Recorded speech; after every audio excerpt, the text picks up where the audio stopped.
Now we proceed for the book launch program by the dignitaries on the stage, followed by Shrikant Chintalagari's speech.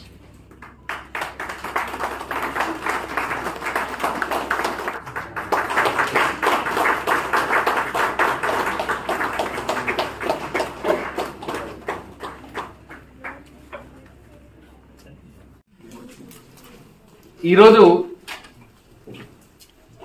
National atheist day, మనం humanist day అని అనుకుందాం. ఎథిజంకి హ్యూమనిజంకి ఉండే తేడాని నేను మధ్యలో మాట్లాడే ప్రయత్నం చేస్తాను. ఇక్కడ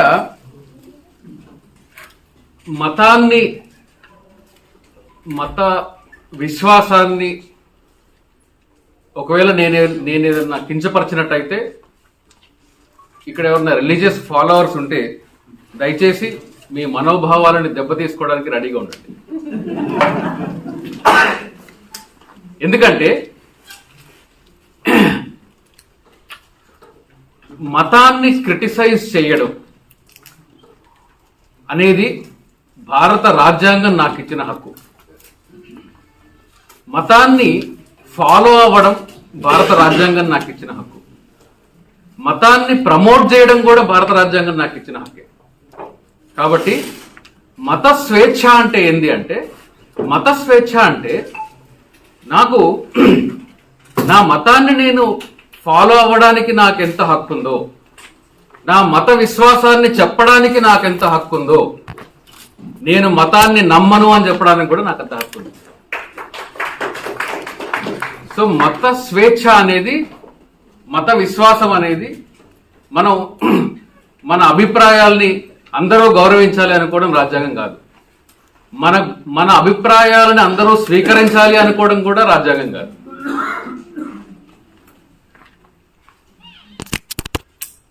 ఇక్కడ పెడితే సరిపోతుంది. ఓకే,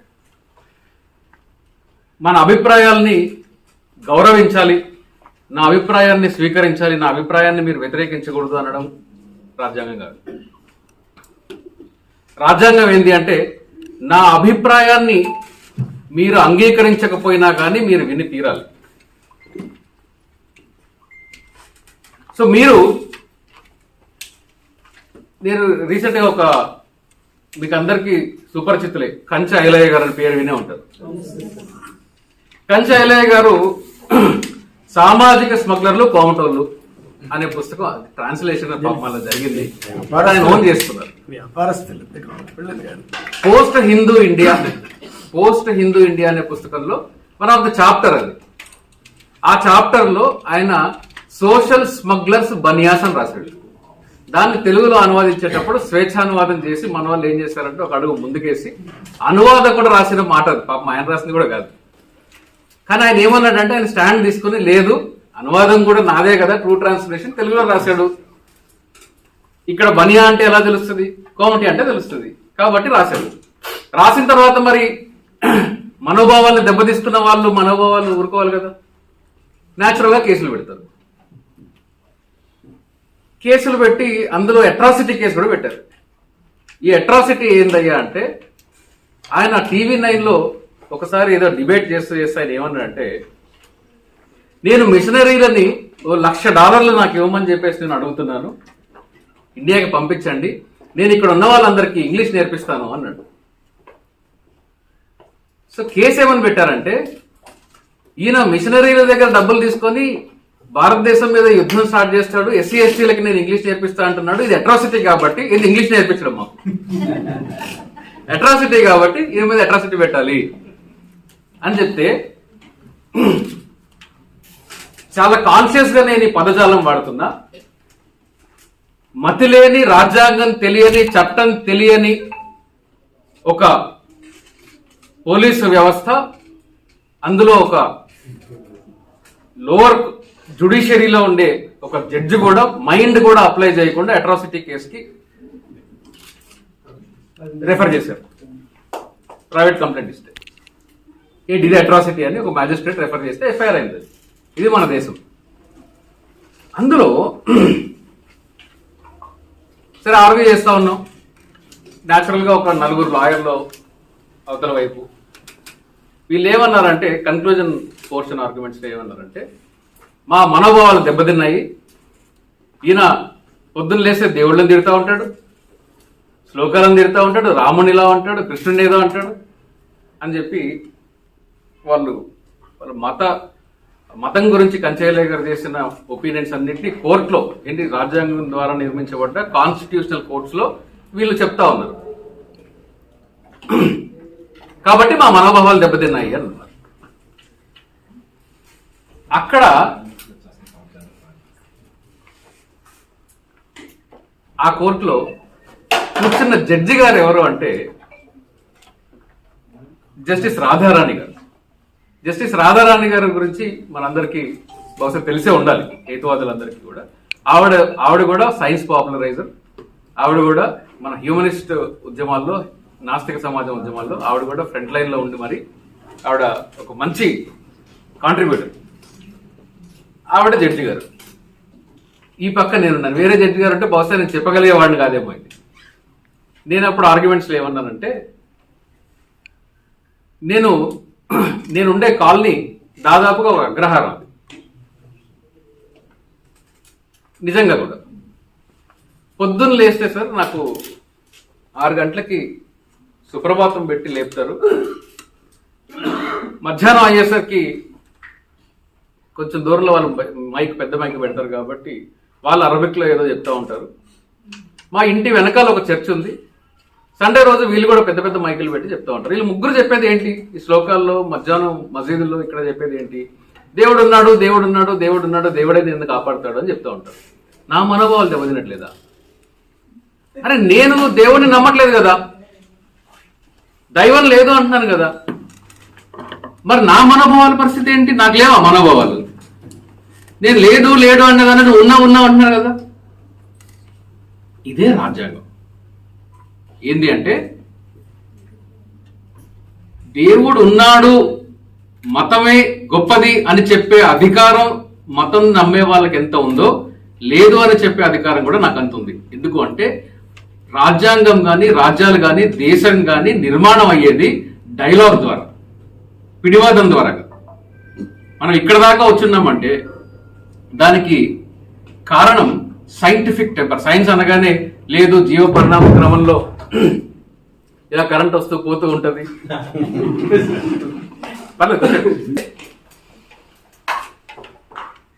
మనం రాజ్యాంగాన్ని నిర్మించుకున్నది కూడా ఈ పునాదుల మీదే. దీనికి మనకు టాలరెన్స్ ఉండాలి, లేకపోతే ఏమవుద్ది, నా విశ్వాసాన్ని కాదు అంటే నేను చంపేస్తా, బీఫ్ తింటే చంపేస్తా. ఒక హింసలోకి దారితీస్తుంది. ఎన్ని దేశాలు ఇంక్లూడింగ్ ఇండియా, మీకు దాస్ గారు వదిలేసండి అసలు, అది లేకపోయినా పర్వాలేదు, వదిలేసండి. ఎన్ని దేశాలు మనం ఎలాంటి స్థితిలో ఉన్నామంటే, మీకు అక్లాక్ పేరు గుర్తుందా? అక్లాక్ ఎవరైతేనో బీఫ్ తిన్నాడు అని చెప్పి అతన్ని మాబ్ లించింగ్ ద్వారా చంపేశారు. రోహిత్ వేముల గుర్తున్నాడా? ఎవరు? హైదరాబాద్ సెంట్రల్ యూనివర్సిటీలో స్టూడెంట్. నేను ఐసోలేటెడ్ ఇన్సిడెంట్స్ గా చెప్తున్నా నేను, కానీ దీనికి కనెక్షన్ మీకు చెప్తాను. వీళ్ళిద్దరి కేసులో డిస్కషన్ ఎక్కడ నడిచింది? అఖలాక్ ని లాక్కెళ్ళి చంపేస్తే గవర్నమెంట్ చేసిన ఎంక్వైరీ ఏంది అంటే, వీడు తిన్నది బీఫా మీటా, బీఫా మటనా అని ఎంక్వైరీ. రోహిత్ వేముల చచ్చిపోతే వీడు షెడ్యూల్ కాస్టా ఓబీసీ అని ఎంక్వైరీ జరుగుతుంది. మనుషులు చచ్చిపోయారు, ఒక వ్యవస్థ చంపేసింది వీళ్ళని. కానీ మనం దేనిలో ఉన్నాం? వీడి కులం ఏంటి అంటే, వాడు చచ్చిపోయిన వాడు ఎస్సీ అయితే ఒకలాగా మేము మాట్లాడతాం, కాదు వీడు బీసీ అయితే మీరు చేసే గొడవంతా తప్పు, వీడు బీఫ్ తిన్నాడు కాబట్టి మేము వీడిని చంపడం కరెక్టే. ఇది ప్రూవ్ చేయడానికి అంటే ఏ స్థాయి నుంచి ఏ స్థాయికి వచ్చామంటే మనము, ఇది ఒక దేశం కొలాప్స్ అవుతుంది అని చెప్పడానికి ఇవన్నీ ఇండికేటర్స్. దేశం కొలాప్స్ అవుతుంది అంటే నేను మన ఎకనామీ పోతుంది ఇదని కాదు. మనిషి బాబాసాహెబ్ అంబేద్కర్ ఏమంటారంటే, మన ఫైట్ ని, మన ఉద్యమం మొత్తం రాజ్యాధికారం కోసం. ఇప్పుడు ఎవరు మైకులు పట్టుకున్నాగా నేను చాలా ఫ్రీక్వెంట్ గా చెప్తా ఉంటాను, political power is the master key, political power is the master key అంటూ ఉంటారు. కానీ బాబాసాహెబ్ అంబేద్కర్ ఏమంటారంటే మన ఫైట్, మన ఉద్యమం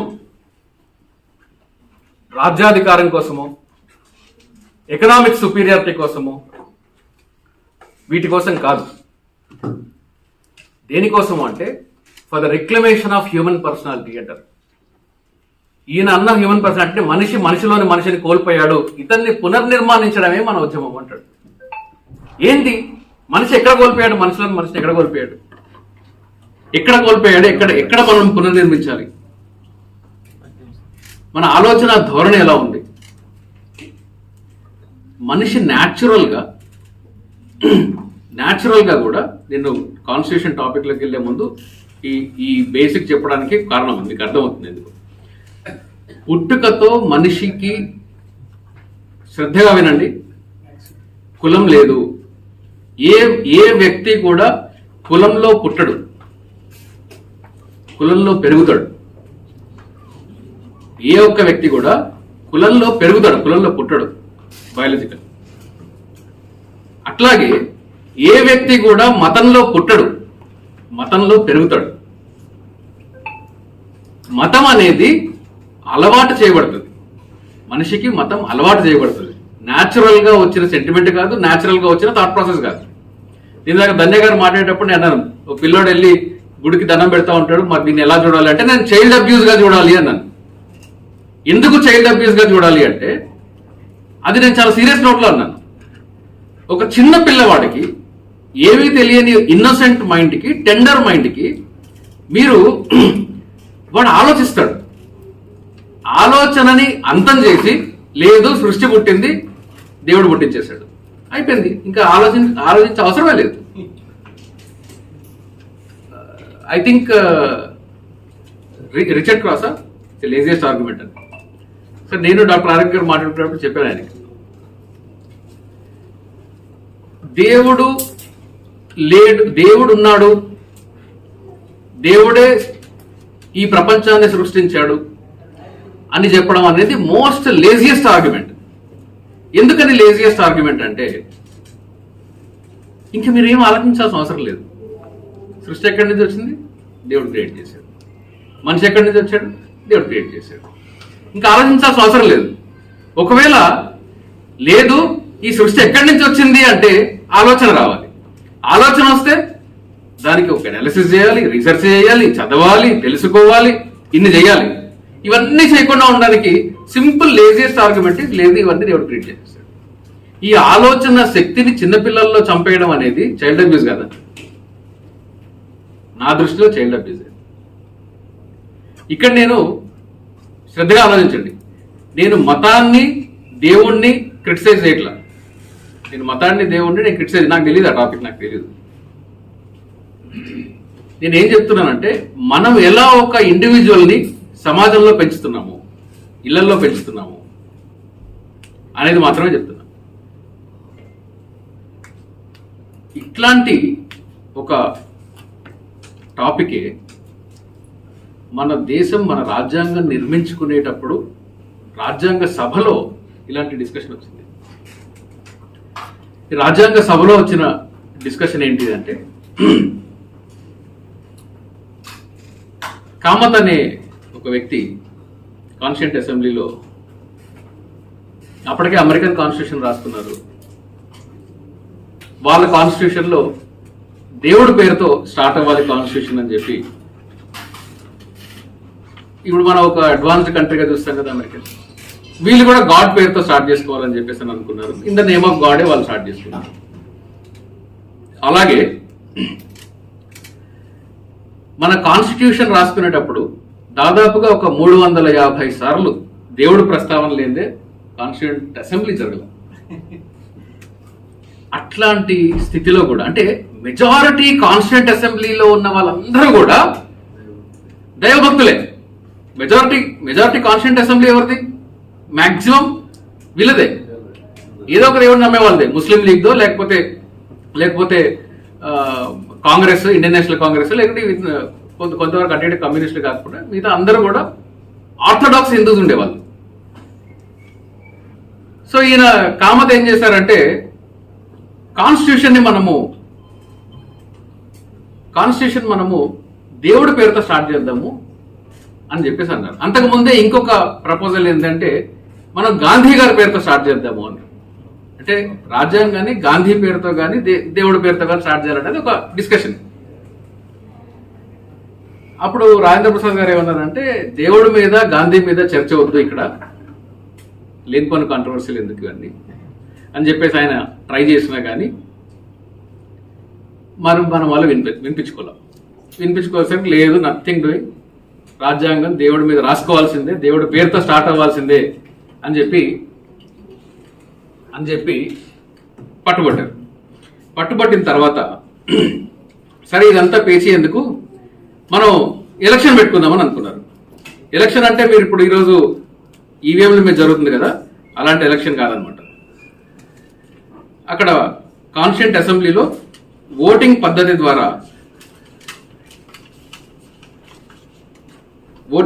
ద్వారా ఒక ఎలక్షన్ పెట్టి ఆ ఎలక్షన్లో డిసైడ్ చేద్దాము, పీపుల్ అసెంబ్లీలో కాన్స్టిట్యూంట్ అసెంబ్లీలో ఉన్న మెంబర్స్ అందరూ ఓట్ చేస్తారు అని చెప్పి వాళ్ళు డిసైడ్ చేసుకున్న తర్వాత ప్రపోజల్స్ ఎలా వచ్చాయంటే, మరి దేవుడి పేరుతో స్టార్ట్ అవ్వాలి అనగానే in the name of God ఏంటి, బెంగాల్ వాళ్ళు ఊరుకుంటారా, మేము జలపుష్పాల పేరుతో ఫిష్ తింటారు కదా వాళ్ళు, వెజిటేరియన్ ఫిష్ తినేవాళ్ళు, వాళ్ళు ఏమన్నారంటే లేదు ఇది మేము గాడెస్ పేరుతో స్టార్ట్ అవ్వాలి, మేము దుర్గాదేవిని పూజిస్తాం కదా, గాడెస్ పేరుతో స్టార్ట్ అవ్వాలి అన్నారు. ఇక ఎవరు పిచ్చి వాళ్ళు చెప్తా ఉన్నారు, ఏ దేవుడి పేరుతో స్టార్ట్ అవ్వాలని, ఏ మతం వాళ్ళు చెప్తా ఉంటే లేదు అని చెప్పి ఔత్సాహికులు కొంతమంది లేసి ఇది జెండర్ న్యూట్రల్ గా ఉండి గార్డెన్ పెడదామని చెప్పేసి అన్నారు. సరే మొత్తానికి ఎలక్షన్ పెట్టారు. ఎలక్షన్ పెట్టిన తర్వాత ఎలక్షన్ ఎవరికి జరిగింది అంటే దేవుడికి మనిషికి. రాజ్యాంగ సభలో దేవుడికి మనిషికి ఎలక్షన్ పెట్టారు. ఎలక్షన్ పెడితే 41-68 ఓట్లు, 41 ఓట్లు దేవుడికి వస్తే 68 ఓట్లు మనిషికి వచ్చాయి. దేవుడు ఓడిపోయాడు, మనిషి గెలిచాడు. అందుకనే మన రాజ్యాంగం మీకు ఇందాక అమ్మాయి అద్భుతంగా చదివి వినిపించింది, ప్రియాంబుల్లో we the people of India అని ఉంటుంది, లేకుండా ఉంటే in the name of God అని ఉంటుంది. మన రాజ్యాంగం నిర్మాణమైన ఫిలాసఫీ ఈరోజు ఇదే పార్లమెంట్లో కానీ అసెంబ్లీలో కానీ ఇలాంటి డిస్కషన్ మనం చూడగలమా? దేవుడి మీద డిస్కషన్ పెట్టగలరా ఈరోజు? ఎందుకు పెట్టలేరు అంటే రాజ్యాంగం ఒక్కటే రాసుకుంటే సరిపోదు, రాజ్యాంగానికి సమాజానికి సమన్వయం ఉండాలి. రాజ్యాంగము ఏం చెప్తుంది? స్వేచ్ఛ, సమానత్వం, సౌభ్రాతృత్వం, liberty, equality, fraternity, equal justice, ఇవన్నీ చెప్తుంది. సమాజంలో ఉన్నాయా? సమాజంలో లేవు కదా ఇవన్నీ. సమాజంలో సమానత్వం ఉందా? సమాజంలో స్వేచ్ఛ ఉందా? లేదు. సో సమాజానికి రాజ్యాంగానికి వైరుధ్యం ఉంది. అందుకే మీరు స్కూల్స్లో మనకు చిన్నప్పుడు చెప్పేవాళ్ళు, ఇండియా ఎంత గొప్ప దేశం అంటే భిన్నత్వంలో ఏకత్వం కలిగిన దేశం మనది, యూనిటీ ఇన్ డైవర్సిటీ. డైవర్సిటీ ఎవరు క్రియేట్ చేశారు? ఎవరిని అడిగాము మనం చిన్నప్పుడు? క్వశ్చన్ అడగాలి కదా. Unity in diversity. యూనిటీ తీసుకొచ్చింది రాజ్యాంగము, డైవర్సిటీకి కారణము మతాలు, ఛాందసవాదం, కులము, సమాజం. సో వీటన్నిటినీ ఇప్పటిదాకా కూడా ఒక తాటి మీద నడిపించేది, ఒక దేశంలాగా నడిపించగలిగేది మతం కాదు, పొలిటికల్ పార్టీలు కాదు, ఏ రాజకీయ పార్టీ ఐడియాలజీ కాదు, ఇది కేవలం రాజ్యాంగం మాత్రమే. I have no doubt in that. ఈ రాజ్యాంగ పునాది ఏంటి అని చెప్పేసి నేను మీకు ఇంతకుముందే చెప్పాను. దేవుడు ఒక్కటే కాదు, రాజ్యాంగంలో చాలా వర్డ్స్ అమ్ముటేనాయి.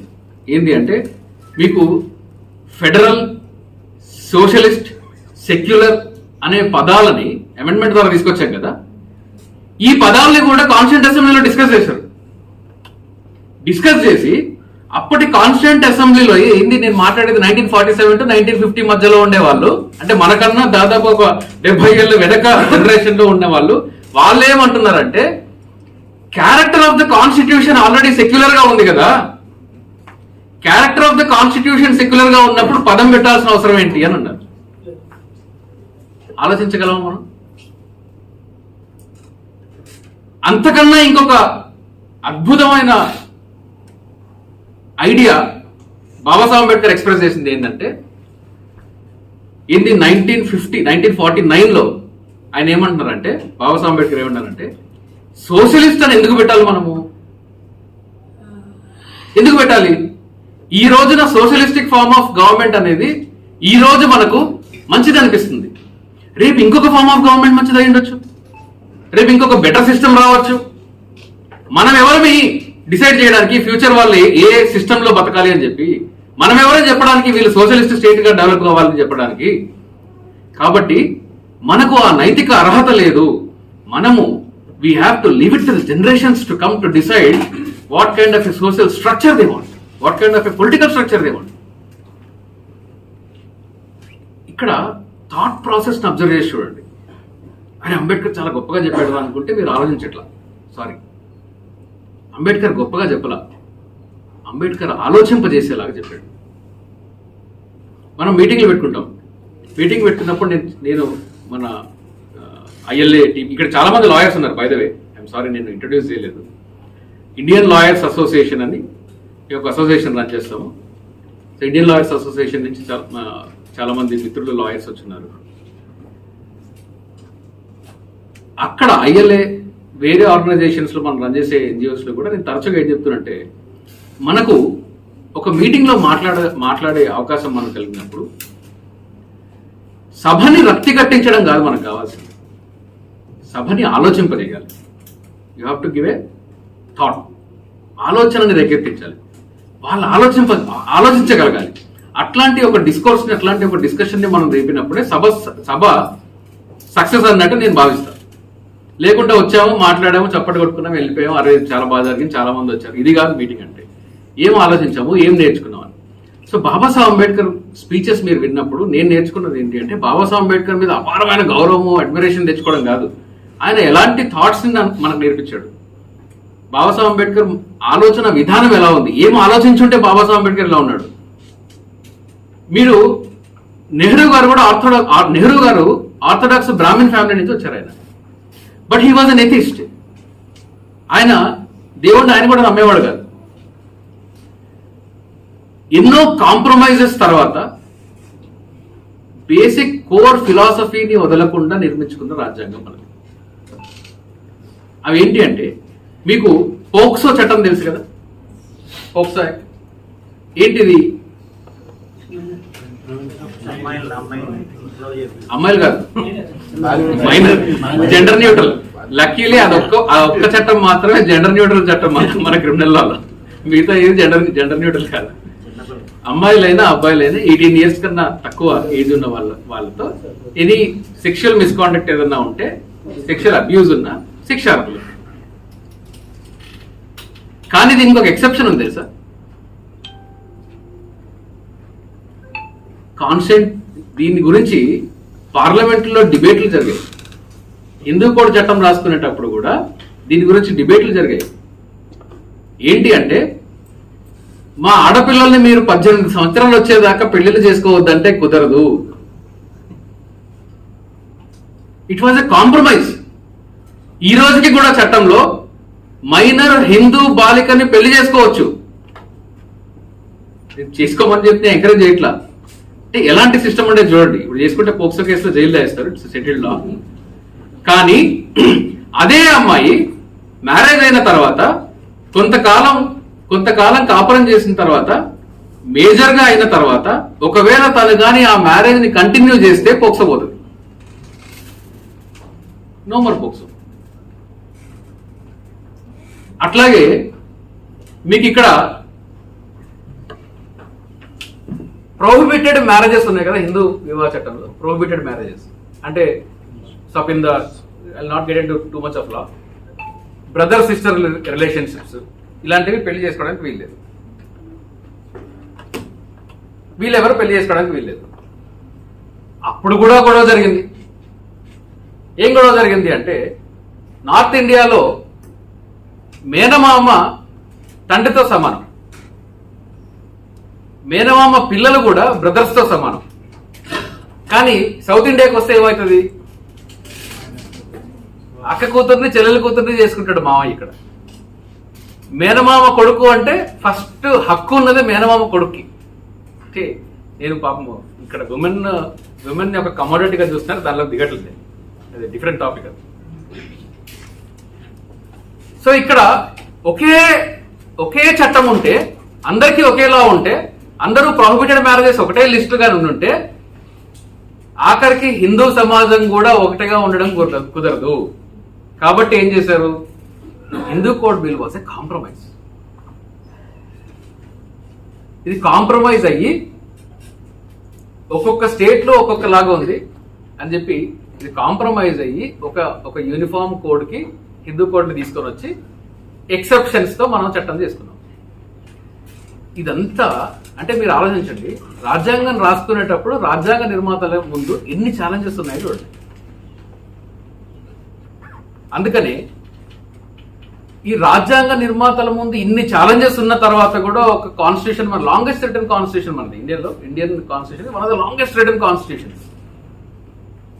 ఇప్పటికీ కూడా దేశాన్ని ఒకటిగా పెడుతుంది ఆ కాన్స్టిట్యూషన్. ఎవరు ఎన్ని చేసినా కానీ, ఎవరు ఎన్ని చేయాలనుకున్నా కానీ, కోర్టులు ఇన్వాల్వ్ అయ్యి చేసినా కానీ, సారీ టు సే, ఇంకా దేశం ఇలా ఉంది అంటే, ఇలా ఉండగలుగుతుంది అంటే, ఇంకా ముందు కూడా ఉంటుంది అంటే దానికి కేవలం రాజ్యాంగం కారణం. దానికి మనము ఆ ఫౌండేషన్ ప్రిన్సిపల్స్ ని కానీ అర్థం చేసుకోకుండా ఉంటే, ఆ ఫౌండేషన్ ప్రిన్సిపల్ ని డే టు డే లైఫ్ స్టైల్లో కానీ మనం కన్వర్ట్ చేసుకోకుండా ఉంటే, బహుశా మనం రాబోయే కాలానికి చాలా పెద్ద అన్యాయం చేసిన వాళ్ళం అవుతాం. ఎందుకో ఎలాగో ఒక్కసారి మనము ఈ కాన్స్టిట్యూషన్ లో ఈ రిజిస్టర్ చేసుకున్న మెంబర్స్ అందరికీ కూడా ఈ కాపీ కాంప్లిమెంట్ గా దొరుకుతుంది, మీరు దయచేసి తీసుకోండి. ఇందులో స్టార్టింగ్ లో ఒక ఎస్సే ఉంటుంది, the constitution as a moral charter not a mere legal manual. ఖచ్చితంగా ఈ ఎస్సే చదవండి.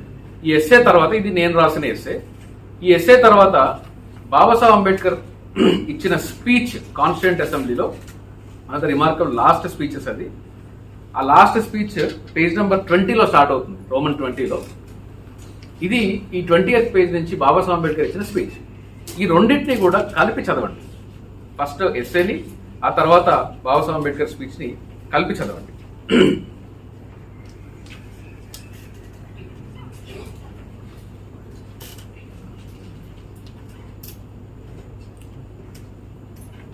సో కాన్స్టిట్యూషన్ ని మనం అర్థం చేసుకునేటప్పుడు, కాన్స్టిట్యూషన్ మనకి ఎలాంటి హక్కుల్ని ఇచ్చింది,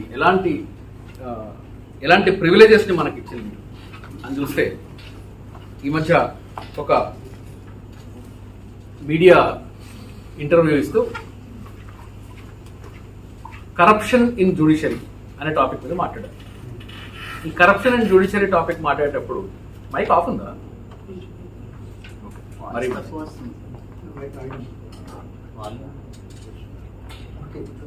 లేదు, రావట్లేదు, పర్లేదు, నేనే మైక్ లాగా ఉన్నా.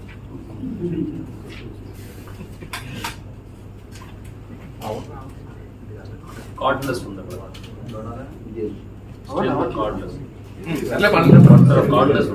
సర్లే అక్కర్లేదు, నాకు మైక్ అక్కర్లేదు. మైక్ వినిపిస్తుంది కదా అందరికి? ఓకే, లాస్ట్లో ఉన్న వాళ్ళకి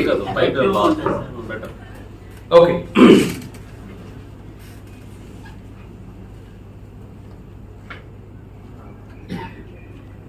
సో కాన్స్టిట్యూషన్ మనము ఏ కాంటెక్స్ట్ లో మనం కాన్స్టిట్యూషన్ ని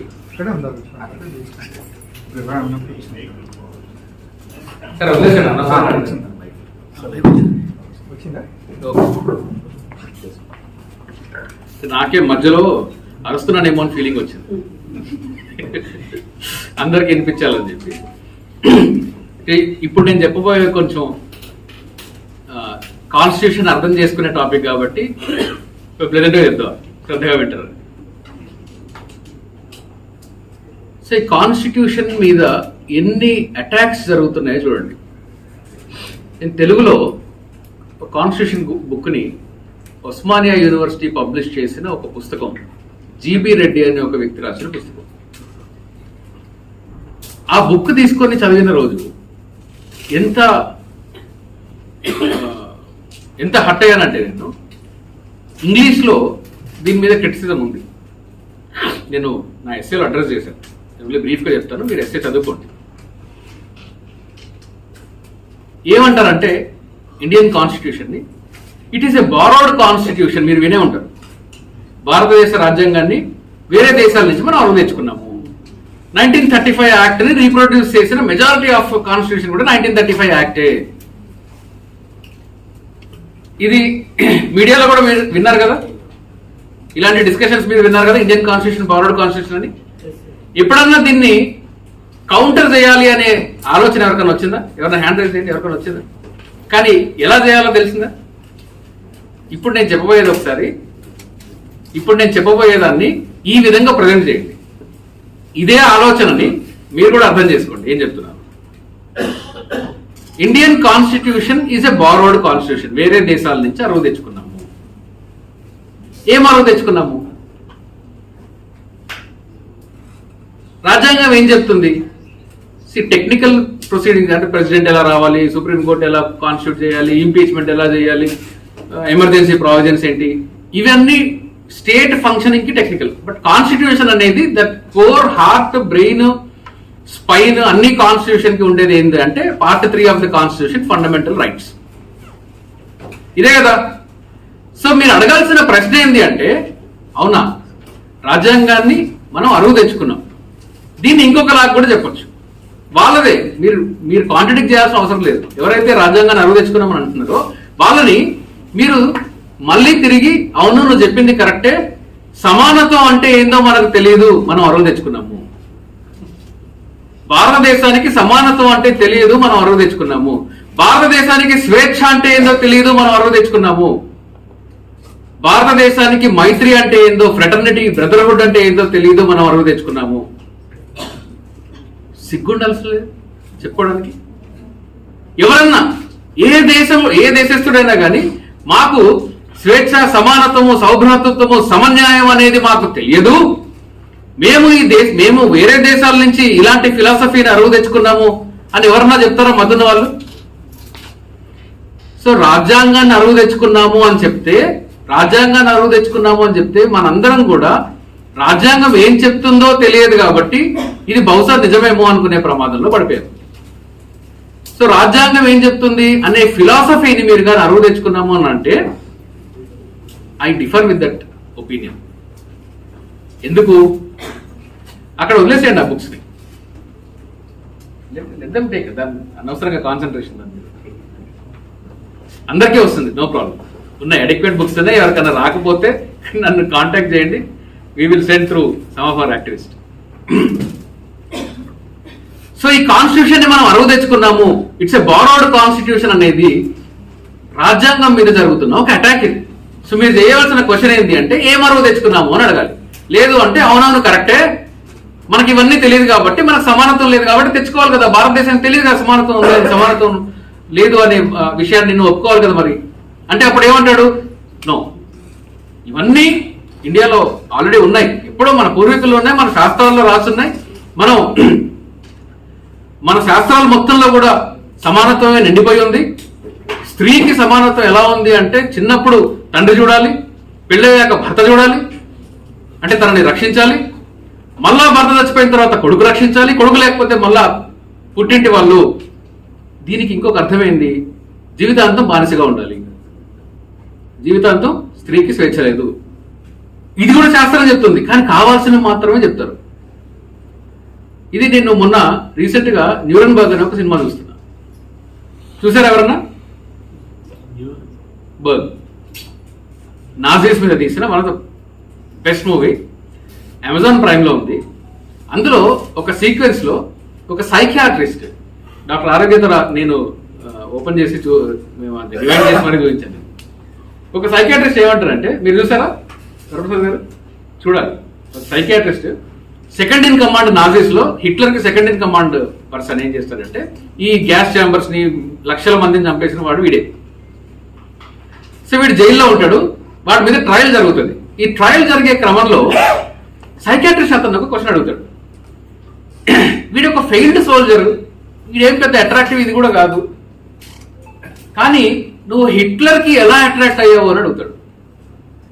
సో హిట్లర్కి ఎవరన్నా మనకు కూడా హిట్లర్కి ఎందుకు అట్రాక్ట్ అయ్యారు? ఎవరన్నా ఇన్ని లక్షల మంది ఎందుకు అట్రాక్ట్ అయ్యారు? అంత జెనోసైడ్ ఎలా క్రియేట్ చేయగలిగారు? ఇన్ని లక్షల మందిని గ్యాస్ ఛాంబర్స్ లో పెట్టి ఎలా చంపగలిగారు? టార్చర్ చేసి ఎలా చంపగలిగారు? అంత క్రూరత్వం ఎక్కడి నుంచి వచ్చింది? అంటే ఏం చెప్పుంటే హిట్లర్ వీడు ఇలా తయారై ఉంటారు వీళ్ళందరూ అని బహుశా ఆయనకు కూడా ఆ క్యూరియాసిటీతో అడిగాడు సైకియాట్రిస్ట్. అతను చెప్పిన ఆన్సర్ మనకు తరచుగా వినిపించే, మన మైండ్స్ లో తరచుగా నాటుదాము అని చెప్పి మెయిన్ స్ట్రీమ్ మీడియా ట్రై చేసే, మెయిన్ స్ట్రీమ్ పొలిటికల్ పార్టీలు ట్రై చేసే ఐడియాలజీ ఆ ఒక్క జైల్ సీక్వెన్స్ లో ఉంది. ఏమంటాడు అంటే, he made us feel German again అంటాడు. మళ్ళీ చెప్తున్నా, he made us feel German again. మమ్మల్ని మళ్ళా జర్మనీయులుగా ఫీల్ అయ్యేటట్టు అతను ప్రేరేపించాడు. ఎలాగా అంటే, he said the French bellies are filled with German pain. వాళ్ళ కడుపులు నింపుకుంటున్నారు, దాని వెనకాల జర్మనీ దేశస్తుల కష్టం ఉంది, మనం పస్తులుంటున్నాము. అది ఏ పీరియడ్ లో చెప్పాడు అంటే, ఇతను నరేట్ చేస్తాడు, ఏ పీరియడ్ లో చెప్పాడు అంటే, దేశం మొత్తం శాంతియుతంగా ఉంది అప్పుడు. It was a peace time, war లేదు ఏం లేదు, it was a peace time. కానీ మాకు తినడానికి తిండి లేదు, మాకు బూట్లు లేవు, మాకు బట్టలు లేవు. ఆ టైంలో వచ్చి నీకు ఇవన్నీ లేకపోవడానికి కారణము నీ పెయిన్ మీద వాడు కడుపు నింపుకుంటున్నాడు అని చెప్పాడు.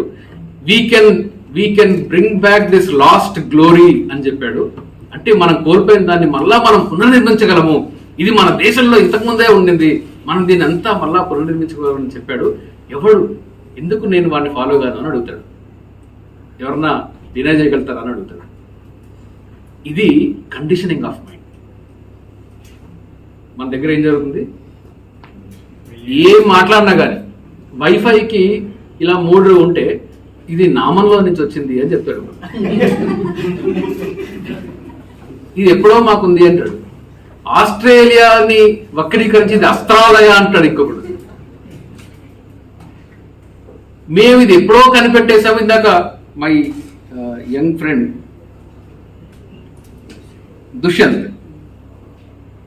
దుష్యంత్ హైడ్రోజన్ అండ్ హీలియం అంటే, నాకుండే అలవాటు ఏంటంటే మాట్లాడేటప్పుడు ప్రతి స్పీకర్ ఏమేమి మాట్లాడాలని రాసుకుంటాను ఇక్కడ అడ్రస్ చేయాల్సి వస్తే.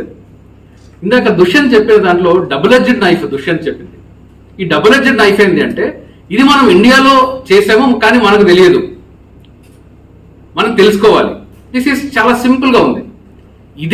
దీనికే మతంగానే అటాచ్ అయింది అనుకోండి, ఏమవుతుంది? చూసావా మన భారతదేశం ఎంత గొప్పదో, బ్రిటిష్ వాళ్ళు వచ్చారు కాబట్టి మనకి ఇవన్నీ తెలియకుండా పోయినాయి, కాబట్టి మనం తెలుసుకోవాలి, తెలుసుకొని ఎవరి మీద వ్యతిరేకత రావాలి. ఇది చాలా చాలా ఈజియెస్ట్ వే ఆఫ్ పోలరైజేషన్. ఇది నాజీస్ చేసింది అదే, ఈ రోజు ఉండే రూలింగ్ క్లాస్ చేస్తున్నది అదే. కానీ ప్రపంచం మొత్తంలో కల్లా మేధావిగా పిలువబడే, ప్రపంచం మొత్తానికి ఒక ఐడియాలజీని ఇచ్చిన modern reformist doctor B R Ambedkar, మన కాన్స్టిట్యూషన్ రాసిన డాక్టర్ బిఆర్ అంబేద్కర్ అంతటి మేధావి కదా. ఆయన ఏం చెప్పాడు తెలుసా?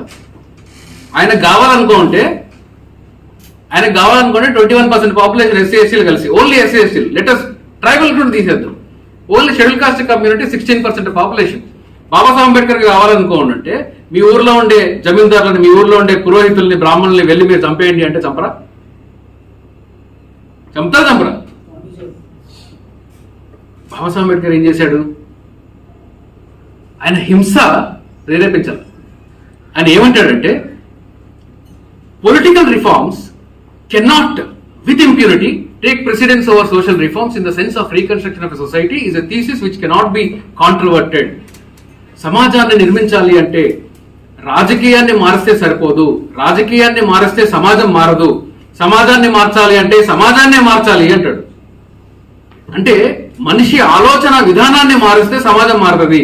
పొలిటికల్ పవర్ మారినంత మాత్రాన సమాజం మారదు.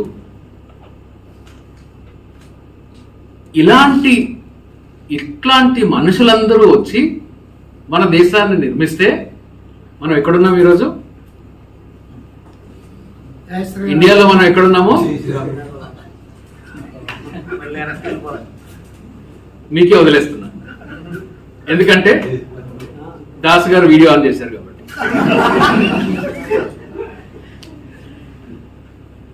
మీకు దేశ్మన్ ట్యూటు పేరు విన్నారు ఎప్పుడన్నా? African bishop. ఆయన ఏమంటాడంటే, when missionaries came to Africa, మిషనరీలు ఆఫ్రికాకి వచ్చినప్పుడు వాళ్ళు మాకు ప్రార్థన నేర్పించారు.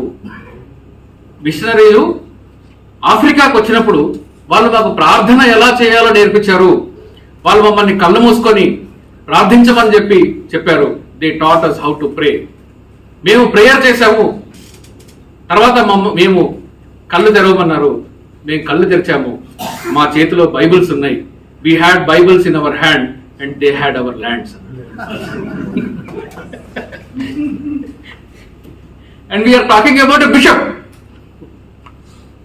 సో మతం వేరు, ప్రీస్ట్ క్లాస్ వేరు. మతం మీకు దేవుడితో, మీకు ఒకవేళ ఆధ్యాత్మికం కావాలి, స్పిరిచువాలిటీ కావాలి, నాకు ప్రశాంతత కావాలి, నాకు అంత బ్రెయిన్ లేదు, నేను జస్ట్ ఎవడైనా చెప్తే నేను హ్యాపీగా దేవుడితో ప్రార్థన చేసుకుని నేను ఉండిపోతాను అనుకుంటే వెరీ ఫైన్. మతం అనేది మీ వ్యక్తిగతం. ఇది ఎప్పుడైతే మతం సామాజికం కావాలి అని అనుకుంటారో అక్కడ ప్రీస్ట్ ఎంటర్ అవుతాడు. ఈ పురోహిత వర్గం ఉంటుంది కదా, ఈ పురోహిత వర్గము మతాన్ని ఎలా నడపగలుగుతుంది అంటే మిమ్మల్ని ఆలోచనకి దూరం చేసి నడపగలుగుతుంది. మీరు ఎప్పుడైతే ఆలోచనకి దగ్గర అవుతారో, రేషనాలిటీకి దగ్గర అవుతారో మతం నడవదు. ఇది మతం పునాది. కాబట్టి మనం మతాన్ని అర్థం చేసుకునేటప్పుడు ఎవరు కూడా దయచేసి ఎమోషనల్ కనెక్టివిటీకి వెళ్ళకండి. మీరు మతాన్ని ఫాలో అవ్వచ్చు, అబ్సల్యూట్గా ఫాలో అవ్వచ్చు. ఒకవేళ నేను దేవుణ్ణి అంగీకరించాను, నేను నమ్మను. కానీ ఎవరైనా ఇక్కడ కూర్చున్న వాళ్ళలో ఓ ముస్లిమో, క్రిస్టియనో, హిందువో, ఏ కమ్యూనిటీ పర్సన్ నుంచి అయినా కానీ ఎవరన్నా ఉంటే, ఒకవేళ మీ స్వేచ్ఛకి, మీ మతానికి మీరు చర్చికి వెళ్ళడానికో మసీదుకి వెళ్ళడానికో అడ్డొస్తుంటే, హేతువాదులు అడ్డు రాకపోయినా మానవవాదులు వచ్చి మిమ్మల్ని కాపాడతారు. మానవవాదులు మీతో నించుంటారు. ఇది ఎందుకు అంటే మానవవాదానికి హేతువాదానికి అదే చాలా పెద్ద డిఫరెన్స్. నువ్వు దేవుడు ఉన్నాడు అంటున్నావు, నేను లేడు అంటున్నాను. సో నేను అడ్డుకుంటే నీకు ఎగేజ్గా నేను పనిచేస్తున్నట్టే కదా. కానీ మానవవాదం అది కాదు. మానవవాదము మనిషి మూలం. మానవ హక్కులు, human rights, humanism, scientific temper, rationality, peace, ఇవన్నీ కూడా హ్యూమనిస్టిక్ వాల్యూస్. ఇవన్నీ మీరు directive principles of state policy చూస్తే దాన్ని యుఎస్ఎస్ఆర్ నుంచి అడాప్ట్ చేసుకున్నారు. టెక్స్ట్ ని యుఎస్ఎస్ఆర్ నుంచి అడాప్ట్ చేసుకున్నారు. దాన్ని ఎవరు కూడా బహుశా 70s లో వచ్చింది కాబట్టి బారోడ్ కాన్స్టిట్యూషన్ అన్నారు. సో ఈ ఫిలాసఫీని డే టు డే లైఫ్లోకి మనం కన్వర్ట్ చేయకుండా, డే టు డే థింకింగ్ ప్యాటర్న్లోకి మనం కన్వర్ట్ చేయకుండా, రాజ్యాంగాన్ని థింకింగ్ ప్యాటర్న్లోకి కానీ మనం మార్చకపోతే ఏమవుతుంది అంటే, ఎప్పుడైతే ఒక కాన్స్టిట్యూషనల్ క్రైసిస్ వస్తుందో, ఇప్పుడు మనం ఏం చేస్తున్నాం, ఎవరికన్నా ఒక స్వేచ్ఛకి భంగం కలిగినప్పుడు మాత్రమే రాజ్యాంగం కావాలి. ఎవరినైనా తీసుకొని వెళ్ళి ఇల్లీగల్ గా డిటైన్ చేసి జైల్లో పెడితేనే రాజ్యాంగం కావాలి. ఎవరినన్నా మాట్లాడనివ్వకపోతే రాజ్యాంగం కావాలి. చర్చిని ధ్వంసం చేస్తే రాజ్యాంగం కావాలి. ఇది కాదు కదా. అంటే ఎప్పుడైతే మీకు ఒక సిచ్యువేషన్ క్రియేట్ చేసి ఒక ఇష్యూలో మీరు ఇరుక్కుపోతారో అప్పుడు మీకు రాజ్యాంగం కావాలి. అంటే రాజ్యాంగం మిమ్మల్ని అప్పుడు కాపాడలేదు. చట్టం మిమ్మల్ని కాపాడుతుంది, రాజ్యాంగం మిమ్మల్ని ఎల్లవేళలా కాపాడాలి అంటే ఏం చేయాలి అంటే మతాన్ని అలాగే కాన్స్టిట్యూషనలిజంని మీరు మీ మతాన్ని ఫాలో అవ్వండి, ప్రాక్టీస్ చేసుకోండి, నో ప్రాబ్లం. మేము ఫాలో చేయము, నేను ఫాలో చేయను, ఇక్కడ ఉన్న డాక్టర్ గారు ఫాలో చేయరు, జన విజ్ఞాన వేదిక నుంచి వచ్చారు వర్మ గారు, వీరు ఫాలో చేయరు, మేము ఫాలో చేయము. కానీ మీరు కూడా హేతువాదాన్ని ఫాలో చేయాల్సిన అవసరం లేదు ఎవరన్నా గాడ్ బిలీవర్స్ ఉంటే. కానీ మన ఇద్దరం కామన్ గా ఫాలో అవ్వాల్సింది, మన ఇద్దరం కామన్ గా తెలుసుకోవాల్సింది, మన ఇద్దరం కామన్ ప్లాట్ఫామ్ లో కలవాల్సింది ఎక్కడ అంటే రాజ్యాంగము, రాజ్యాంగ నైతికత, కాన్స్టిట్యూషనలిజం. ఈ రాజ్యాంగమే లేకపోతే మీ మతము లేదు, హితవాదము లేదు, మానవవాదం లేదు. మొత్తం అంతా పొట్లం కట్టి గుజరాత్లో దాని మీద స్టాంప్ వేస్తారు. ఈ మొత్తం దేశంలో రాజ్యాంగం ఇంత స్ట్రాంగ్ రాజ్యాంగం మనకు ఉన్నా కానీ క్రిమినల్ చట్టాలు వచ్చినప్పుడు ఒక్కరికి మాట్లాడే ధైర్యం లేదు. సింగిల్ పర్సన్ ఇండియాలో మాట్లాడే ధైర్యం లేదు. ఎక్కడో కొంతమంది మాట్లాడారు. కానీ ఇక్కడ నా ఐఎల్ఐ మిత్రులు ఉన్నారు, ఇండియన్ లాయర్స్ అసోసియేషన్ లాయర్స్ ఉన్నారు, వాళ్ళ ముందు చెప్తున్నాను. కేవలం మేము మాత్రమే లాయర్స్ అసోసియేషన్ గా, ఎందుకని రాజ్యాంగ నైతికత, కాన్స్టిట్యూషనల్ మొరాలిటీ అనేది ఒక టాపిక్ లాగా తీసుకొని ప్రతి ఒక్క బార్ అసోసియేషన్కి వెళ్ళి లాయర్స్ కి నేర్పించాల్సి వచ్చింది, లాయర్స్ కి చెప్పాల్సి వచ్చింది. ఎందుకు చెప్పాల్సి వచ్చింది అంటే మేము అబ్జర్వ్ చేసింది ఏంటి అంటే హైకోర్ట్స్ లో ప్రాక్టీస్ చేస్తున్న లాయర్స్ కి ఎంతో కొంత కాన్స్టిట్యూషన్ బాగానే తెలుసు, డే టు డే యాక్టివిటీస్ లో ఉంటాం కాబట్టి. కానీ డిస్ట్రిక్ట్ జ్యుడిషియరీలో ప్రాక్టీస్ చేస్తున్న లాయర్స్ కి కాన్స్టిట్యూషన్ మీద పెద్దగా అవగాహన లేదనే విషయం మాకు ప్రాక్టీస్ చేసే అంటే మేము వెళ్ళి చూసే క్రమంలో అర్థమయ్యి డిస్ట్రిక్ట్ జ్యుడిషియరీలో ఎందుకంటే కాన్స్టిట్యూషన్ పెద్దగా అవసరం ఉండదు, అంతా సిఆర్పిసి, సిపిసి, ఎవిడెన్స్ యాక్ట్ ఇవే కాదు. మనము కాన్స్టిట్యూషన్ ని ఒక పబ్లిక్ డిస్కోర్స్ లోకి కన్వర్ట్ చేయాలి, పబ్లిక్ టాపిక్ లో కన్వర్ట్ చేయాలి, డే టు డే లైఫ్ లో కన్వర్ట్ చేయాలనుకున్నప్పుడు మేము అనుకున్నది ఏంటి అంటే ఇండియన్ లాయర్స్ అసోసియేషన్ బేస్ చేసుకొని ఇండియన్ లాయర్స్ అసోసియేషన్ ద్వారా మనం రాజ్యాంగాన్ని పబ్లిక్ డిస్కోర్స్ లోకి తీసుకెళ్ళాలి. అసోసియేషన్ ఫర్ పబ్లిక్ ఇంట్రెస్ట్ మీరు బ్యానర్లో కూడా చూసింటారు. ఇది డాక్టర్ ఆరోగ్య గారు, నేను ఫ్రంట్ లైన్ లో ఉండి రన్ చేసే ఆర్గనైజేషన్. ఇది ఈ ఏపీఐ ద్వారా కూడా మేము చాలా స్కూల్స్కి వెళ్ళాము, కాలేజెస్కి వెళ్ళాము, మెడికల్ కాలేజ్కి వెళ్ళాము. ఈ మెడికల్ కాలేజ్కి వచ్చాను. ఇక్కడ కూడా మేము చెప్పేది కాన్స్టిట్యూషనల్ మొరాలిటీ గురించి. ఈ కామన్ కాన్స్టిట్యూషనల్ మొరాలిటీ, కాన్స్టిట్యూషనలిజం అనేది మనము సొసైటీలో డెవలప్ చేయడానికి మెకానిజమ్స్ ని డెవలప్ చేసుకోవాలి. అంటే మెకానిజమ్స్ ని కామన్ ప్లాట్ఫామ్ తీసుకొచ్చింది. ఈ మెకానిజం ని డెవలప్ చేసి కాన్స్టిట్యూషన్ మీద కానీ అవగాహన మనం చేసుకోకపోతే, డాక్టర్ బాబాసాహెబ్ అంబేద్కర్ ఇచ్చిన వార్నింగ్ ని మనం ఈ 70 years తర్వాత కూడా బాబాసాహెబ్ అంబేద్కర్ ఇచ్చిన వార్నింగ్ ని మనం అర్థం చేసుకోలేకపోతే ఇదే కాన్స్టిట్యూషన్ ని అంతం చేయడానికి శక్తులు రెడీగా ఉన్నాయి. ఆయన ఇచ్చిన వార్నింగ్ ఏంటంటే మీకు ఫేస్బుక్ లో ఇప్పుడు మన వరప్రసాద్ గారు ఫేస్బుక్ వార్స్ గురించి చెప్పారు కదా, ఫేస్బుక్ వార్ లో ఇంకో పైత్యం ఉంటుంది. ఆ పైత్యం ఏంటి అంటే ఎక్కడి నుంచో కాపీ పేస్ట్ చేసిన 2 లైన్లో 3 లైన్లో ఒకటి రాస్తాడు. మీరు చూసే ఉంటారు, మీ ఫేస్బుక్ ఫ్రెండ్స్ లిస్ట్ లోనే చూసుంటారు. 2 లైన్లో 3 లైన్లో ఎక్కడో కాపీ పేస్ట్ చేస్తుంటాడు, ఏదో థాట్ గిటో తీసుకొస్తాడు, లేదా వాట్సాప్ ఫార్వర్డ్ మెసేజ్ తీసుకొస్తాడు. తీసుకొచ్చి వీడు పోస్ట్ చేసిన తర్వాత దీనికి ఎన్ని లైక్లు వస్తాయని రిఫ్రెష్ చేసుకుంటూ ఉంటాడు. దానికి ఒక 25 లైకులు, 50 లైకులు, 100 లైకులు వచ్చిన తర్వాత వీడు చాలా పెద్ద మేధావిగా ఫీల్ అవుతాడు. అది నాకు ఎప్పుడు తెలిసింది అంటే ఈ విషయము, ఒక వ్యక్తి నాకు చాలా కాలం నుంచి ఫేస్బుక్ ఫ్రెండ్. అయితే అతను నాకు ఒక పబ్లిక్ ప్లాట్ఫామ్ లో కలిశాడు. నేను ఏదో స్పీచ్ ఇస్తున్నా, అయిపోయిన తర్వాత నాకు మీటింగ్ తర్వాత ఈ వ్యక్తి నన్ను వచ్చి కలిసి నేనేదో చాలా కాలం నుంచి తెలిసినట్టు మాట్లాడుతున్నాడు. నాకేమో తెలియదు. సరే ఫీల్ అవుతారేమో అని నేను అవునండి, ఓకే, రైట్, బాగా చేస్తున్నారు మీరు, కీప్ ఇట్ అప్, ఇలాంటివి చెప్తున్నాను నేను. సార్ నేను మొన్న రాశాను కదా, అది చాలా వైరల్ వెళ్ళింది కదా, ఇలాంటి వాళ్ళు దాన్ని ఎంకరేజ్ చేస్తారు, మీరు షేర్ చేస్తారని నేను అనుకున్నాను. అంటే అప్పుడు నాకు అర్థమైంది, వీడు నా ఫేస్బుక్ ఫ్రెండ్ అని.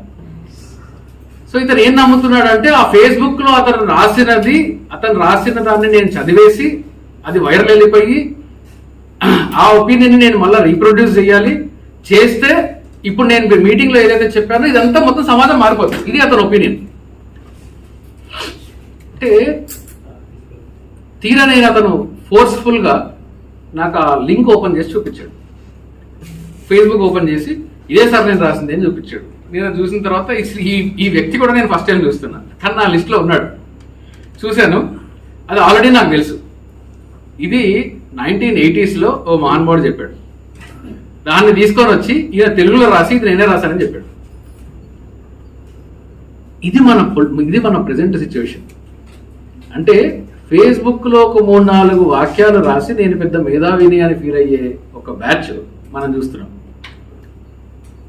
కాన్స్టిట్యూషన్ లో దాదాపుగా 3 సంవత్సరాల పాటు పలు దేశాల కాన్స్టిట్యూషన్ స్టడీ చేసి వందల మంది ఇన్వాల్వ్ అయ్యి drafting committee chairman Babasaheb Ambedkar, మిగతా మెంబర్స్ అందరూ ఏం చేసింది ఏం లేదు. అది కాన్స్టిట్యూంట్ అసెంబ్లీలోనే కన్క్లూజన్ లోనే డీటెయిల్డ్ స్పీచ్ ఉంటుంది. నేను దీనిలో పబ్లిష్ చేశాను, చూసుకోండి. అంబేద్కర్ రాజ్యాంగం రాయలేదు అనే ఒక ఫాల్స్ నోషన్ ని తీసుకొని వచ్చి పబ్లిక్ లో పెడుతున్నారు కదా, అది అంతా డిబంక్ చేశాను.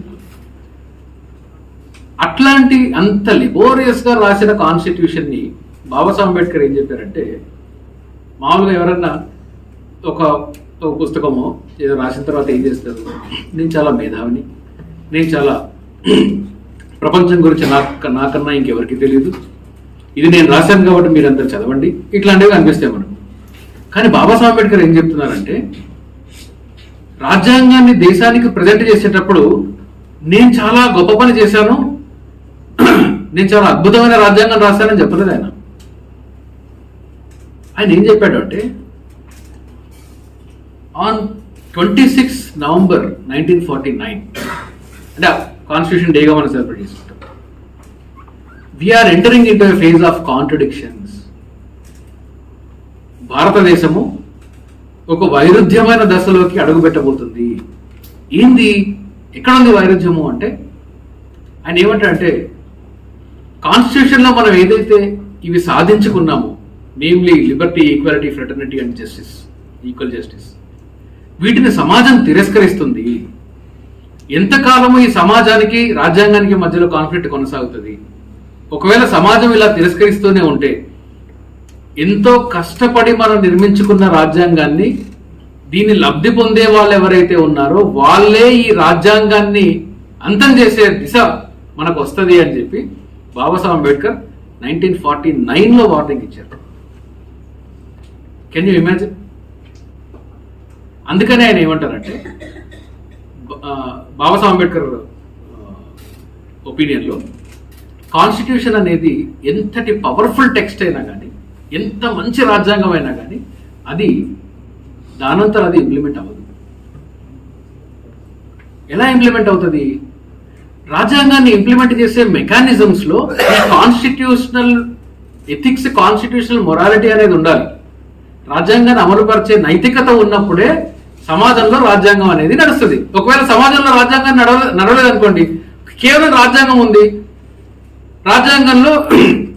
రాజ్యాంగంలో సమానత ఉంది, నడుస్తుందా? మనకు చాలా మంది నో కాస్ట్ నో రిలీజన్ అనే సర్టిఫికెట్ తీసుకోవాలని చెప్పేసి మన గ్రూప్ మెంబర్స్ కూడా అడిగారు. ఒక కేసు కూడా వేశారు. తెలంగాణ హైకోర్టు కూడా కేసు వేశారు, తమిళనాడులో ఆల్రెడీ ఇచ్చారు, మహారాష్ట్రలో మనకు తెలిసిన వాళ్ళు ఇంకోటి వేశారు. ఇంకొంతమంది వాదన ఎలా చేస్తారంటే, అసలు అప్లికేషన్లో కాస్ట్ అనే కాలం తీసేయాలండి. అప్లికేషన్లో కాస్ట్ అనే కాలం తీస్తే సమాజంలో పోద్దా?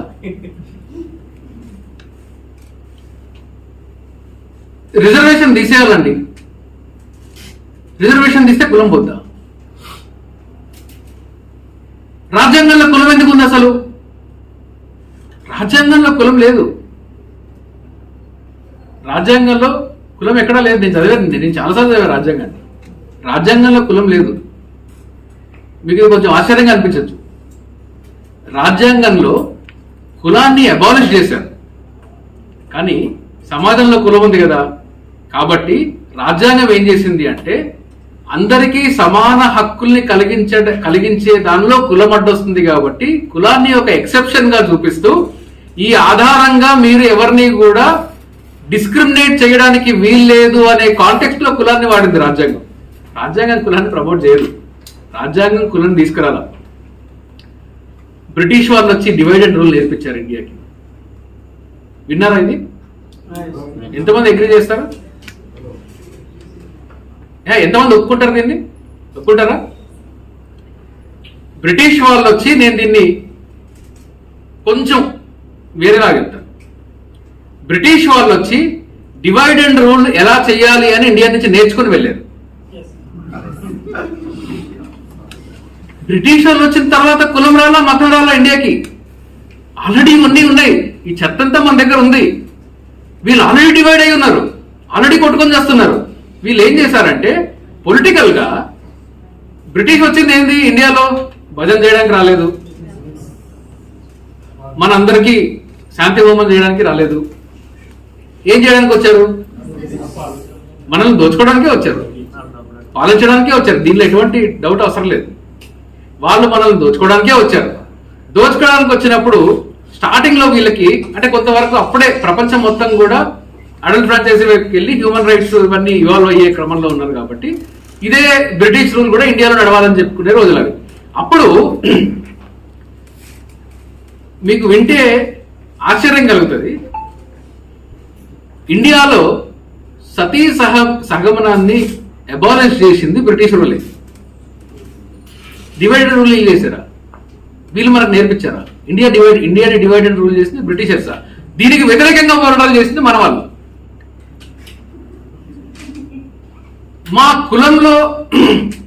కులంలో మా మతంలో మీరు జోక్యం చేసుకోవడానికి వీల్లేదు అని బ్రిటిష్ వాళ్ళ మీద మన తెలుగు రాష్ట్రాల నుంచి వెళ్ళి కోర్టులో కేసులు వేశారు. ఉమెన్ చట్టాల్లో ఒక ఉమెన్ మ్యారేజ్ అయిన తర్వాత బ్రాహ్మణ వ్యక్తి దగ్గర తన ఫస్ట్ నైట్ లో తనతో స్పెండ్ చేయాలి అనే ఒక చట్టాన్ని, ఒక దుర్మార్గమైన చట్టాన్ని బ్రిటిష్ అబాలిష్ చేసింది. మనకు తెలీదు. ఏం నేర్పిస్తారు? బ్రిటిష్ వాళ్ళు వచ్చి డివైడ్ అండ్ రూల్ చేసిపోయారు. డివైడ్ అండ్ రూల్ బ్రిటిష్ వాళ్ళు నేర్చుకొని పోయారు. మీరు ఖచ్చితంగా చెప్పండి. History based testimony to that effect. British వాళ్ళు వచ్చిన తర్వాత ఇండియాలో జరిగిన రిఫార్మ్స్ ఒక్కసారి మనం కానీ అబ్జర్వ్ చేస్తే మాటి టైం ఏం చూస్తూ ఉంటారంటే, నాకు ఇచ్చిన టైంలో మీరు కూడా తినాలి కాబట్టి నేను మిమ్మల్ని ఎక్కువ తినకుండా చూస్తుంటాను. బ్రిటిష్ వాళ్ళు వచ్చిన టైంలో జరిగిన రిఫార్మ్స్ని మనం ఆ కాంటెక్స్ట్లో చూస్తే మనకు ఒక విషయం అర్థమవుతుంది. దేశాన్ని నిర్మించుకునేటప్పుడు ఉన్న పరిస్థితులు ఏంటి? ఆ ఎగ్జాంపుల్స్ ఎందుకు చెప్పారంటే, దేశంలో రాజ్యాంగం పెట్టగానే రాజ్యాంగాన్ని వెల్కమ్ చేసే పరిస్థితులు లేవు మనకప్పుడు. రాజ్యాంగాన్ని తిరస్కరించే పరిస్థితులు ఉన్నాయి. రాజ్యాంగాన్ని తిరస్కరించే పరిస్థితుల్లో నిర్మించుకున్న రాజ్యాంగం ఇది. ఎంతో కొంత బ్రిటిష్ చేసిన చట్టాల వల్ల అప్పటికే వేరే కమ్యూనిటీస్ కి రిప్రజెంటేషన్స్ రావడం. ఇప్పుడు గాంధీ గారు చెప్పినప్పుడు, not getting into Gandhi Ambedkar conflict, వేరే విషయం. గాంధీ గారు సైమన్ గో బ్యాక్ అంటాడు. సైమన్ కమిషన్ వచ్చినప్పుడు సైమన్ గో బ్యాక్ అని అంటారు గాంధీ గారు. మన బుక్కుల్లో ఇంతే ఉంటుంది. కానీ అదే పీరియడ్ లో బాబాసాహెబ్ అంబేద్కర్ సైమన్ వెల్కమ్ అని ఇచ్చారు అని చెప్పరు. సైమన్ వెల్కమ్ చేశారు. ఎందుకు? అక్కడ జరిగింది ఏంటంటే, యాక్చువల్ హిస్టరీ ఏంటి అంటే, సైమన్ కమిషన్ ఇండియాకి వచ్చింది ఇక్కడ ఏ కమ్యూనిటీస్ కి ఎలా ప్రాతినిధ్యం ఇవ్వాలి, ఎవరెవరు అసెంబ్లీలోకి రావాలి, వాళ్ళకి ప్రాతినిధ్యం ఎలా కలిగించాలి అని చెప్పే స్టడీ చేసిన కమిషన్ అది. ఆ కమిషన్ ని లేదు ఇందులో ఇండియన్ ఎవరు లేడు కాబట్టి కాదు అన్నది Gandhi for what ever reasons. So మనకు భారతదేశంలో అప్పటికుండే పరిస్థితులు ఎలా ఉన్నాయంటే, మీకు చాలా పాపులర్ గా schedule caste federation, Muslim league and Indian national Congress మధ్యలో జరిగే దాంట్లో మీకు ముస్లిం లీగ్, ఫర్ యువర్ ఇన్ఫర్మేషన్ చెప్తున్నాను, ఇండియా నుంచి విడిపోకుండా ఉండడానికి జరిగిన డిస్కషన్స్ లో, ఇండియా పాకిస్తాన్ విడిపోకుండా ఉండడానికి డిస్కషన్స్ లో మన కాన్స్టిట్యూషన్ గ్రేట్నెస్ చూడండి.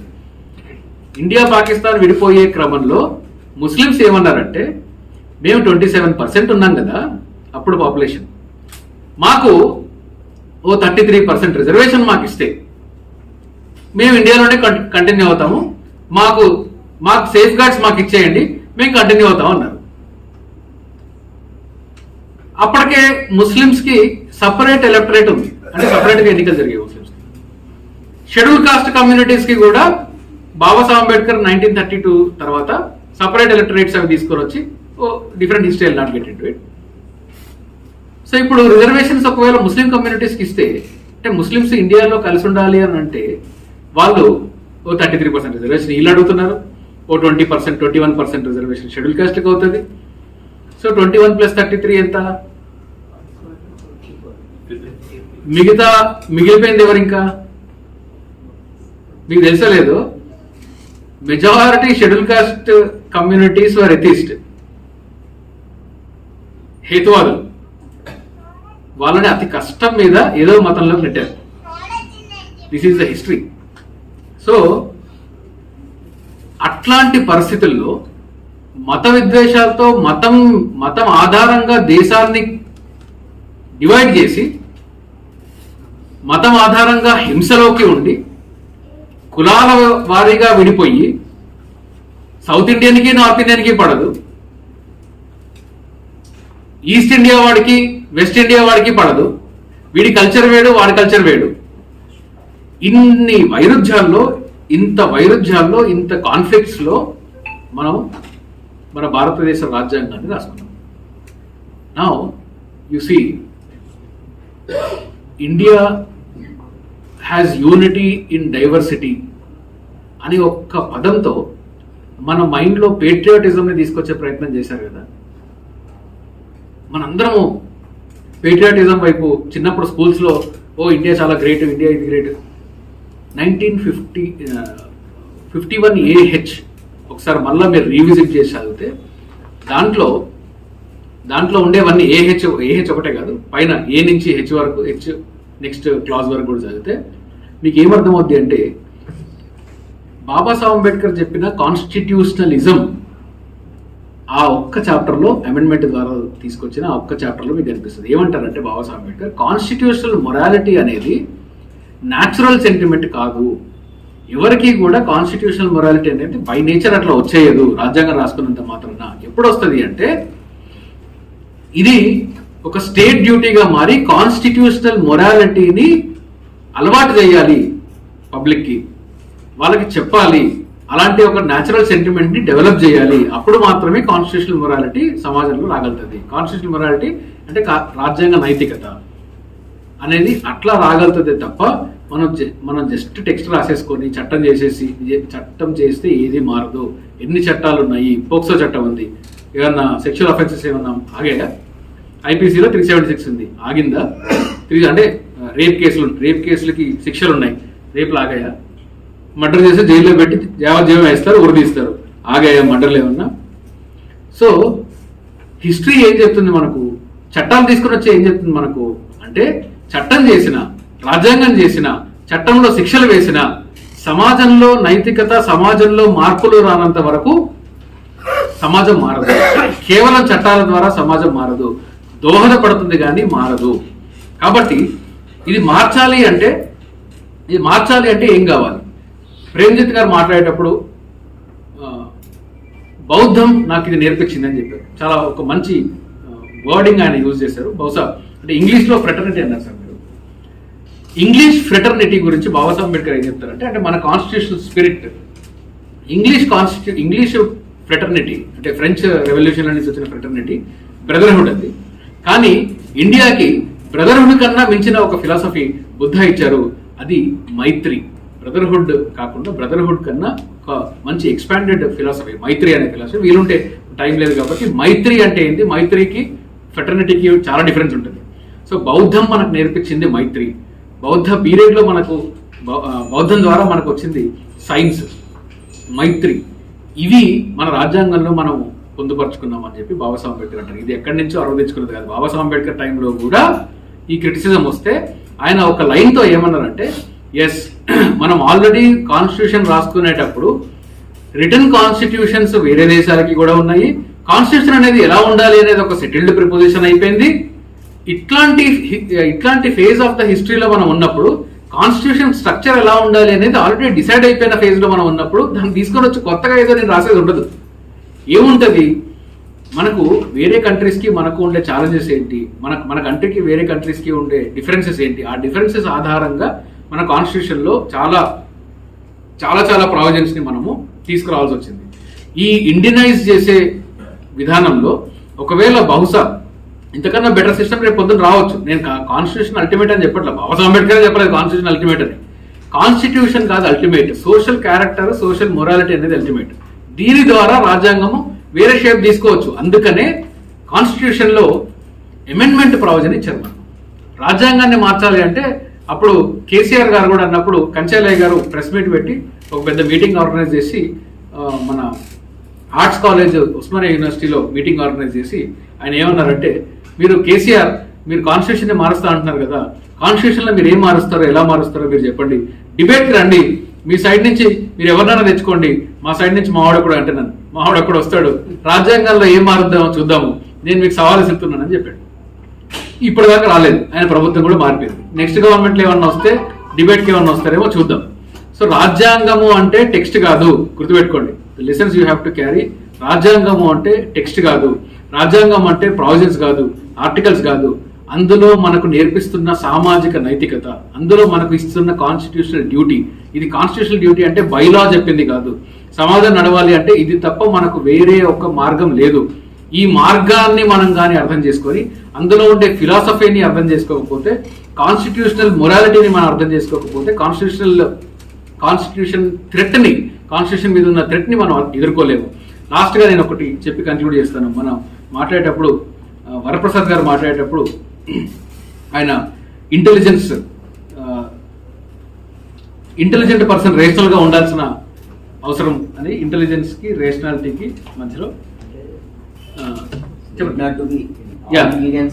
All intelligence need not be rationalist అన్నారు.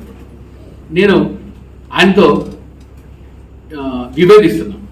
ఎందుకు అంటే there cannot be unintelligent without being rational. Rationality, scientific temper లేని వాళ్ళు ఇంటెలిజెన్స్ కాదు. ఎందుకు అంటే ఐ గివ్ ఎ రీజనింగ్. అంటే డిఫరెన్స్ నేను ఫస్ట్ చెప్పాను కదా, నేను చెప్పి మీరు వ్యతిరేకించవచ్చు, మీరు దానికి లేదు అనడానికి వీల్లేదని చెప్పడానికి లేదు, వినొచ్చు, పర్లేదు. ఏంటి అంటే మనం కన్ఫ్యూజ్ అవుతాం. ఎట్లా కన్ఫ్యూజ్ అవుతాం చూడండి. ఒక వ్యక్తికి చాలా అంశాలు తెలిస్తే అతను ఇంటెలిజెంట్ కాదు. అతను ఎవరు? He is informed, well informed person. బాగా చదువుకొని నా విషయ పరిజ్ఞానం ఉన్నవాడు, విషయ జ్ఞానం ఉన్నవాడు.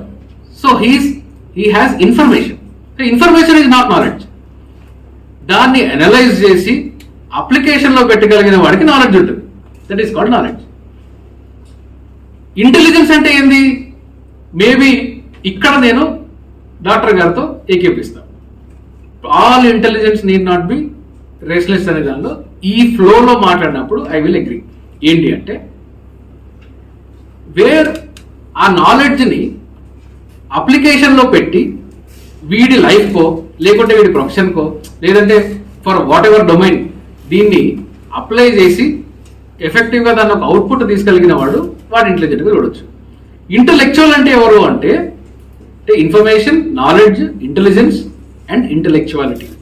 ఇంటలెక్చువల్ అంటే ఎవరు అంటే మీరు ఈ మధ్య టీవీలో చూసే ఉంటారు, మేధావి వర్గం అని చెప్పేసి మైకులు పట్టుకున్నాడు. మేధావి వర్గం అంటే ఎవడు?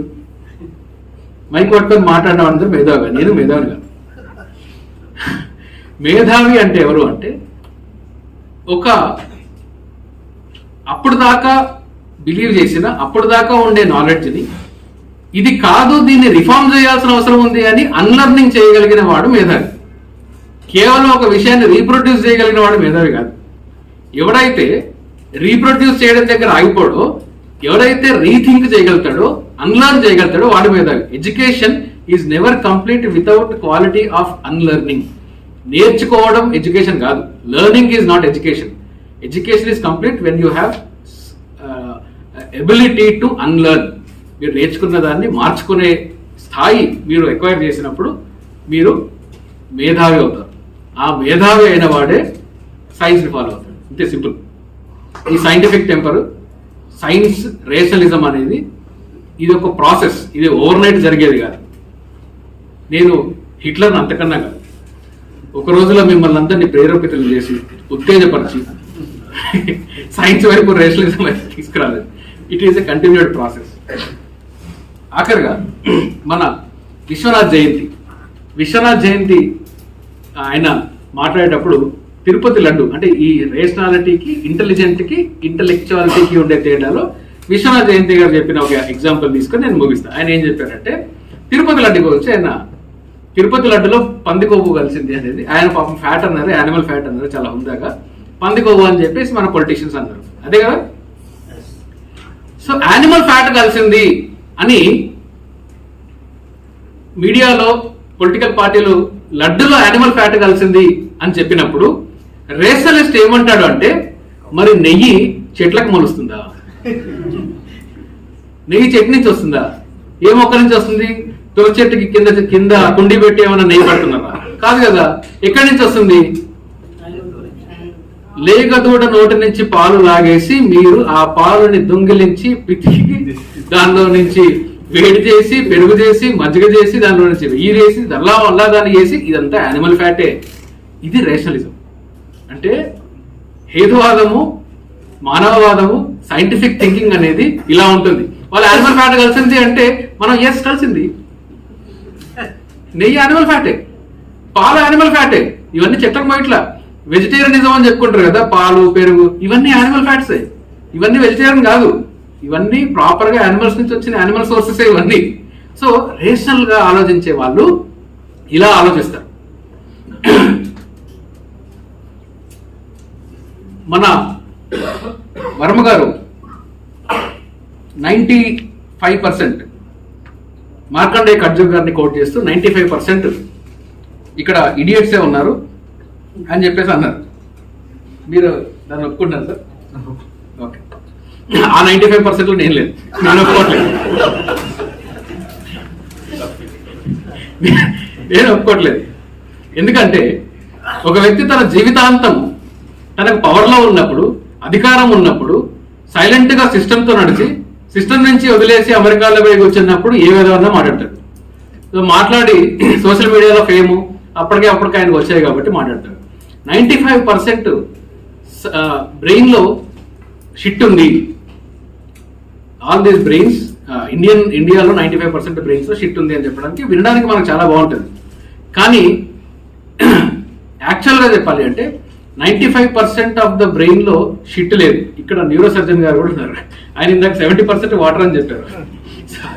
70% వాటర్ అంటే నాకు మిగిలింది ఇంకో 25%.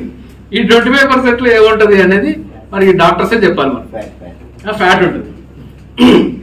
సో ఈ 95% షిట్ కాదు, 95% of the Indians non thinking minds అంటారు. ఎంటీ బ్రెయిన్స్ అవి ఎప్పుడు అన్యూజ్డ్ బ్రెయిన్స్.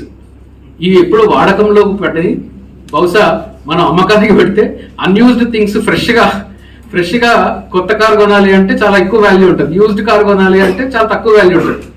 కానీ ఇక్కడ మనకు ఇండియన్ బ్రెయిన్స్ కావాలి అంటే ఇది యూజ్ చేయలేదు, దీనికి ప్రైస్ లేదు, డబ్బులు రావు, దాని వాడకం లేదు. కాబట్టి మార్కండేయ కార్జు చెప్పింది అది కొంచెం స్లైట్ డిఫరెన్స్ తో నేను ఏకీవించట్లేదు సార్. అందులో నేను లేను కాబట్టి మరి ఉన్న వాళ్ళు ఎవరన్నా ఉంటే దాన్ని అంగీకరించుకోండి, నాకు ఎటువంటి ప్రాబ్లం లేదు. మన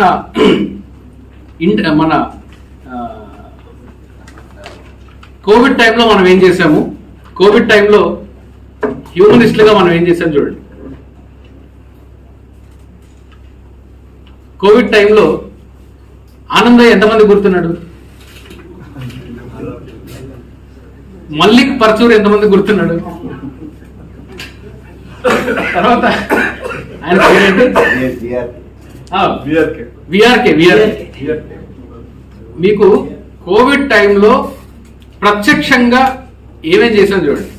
కోవిడ్ తర్వాత, కోవిడ్ ముందు, అంటే మనం ఆర్గనైజ్డ్ ఎఫెక్ట్ గా ఉంటే మనం ఏం చేయగలుగుతామో మీరు ఒకసారి ఆలోచించండి.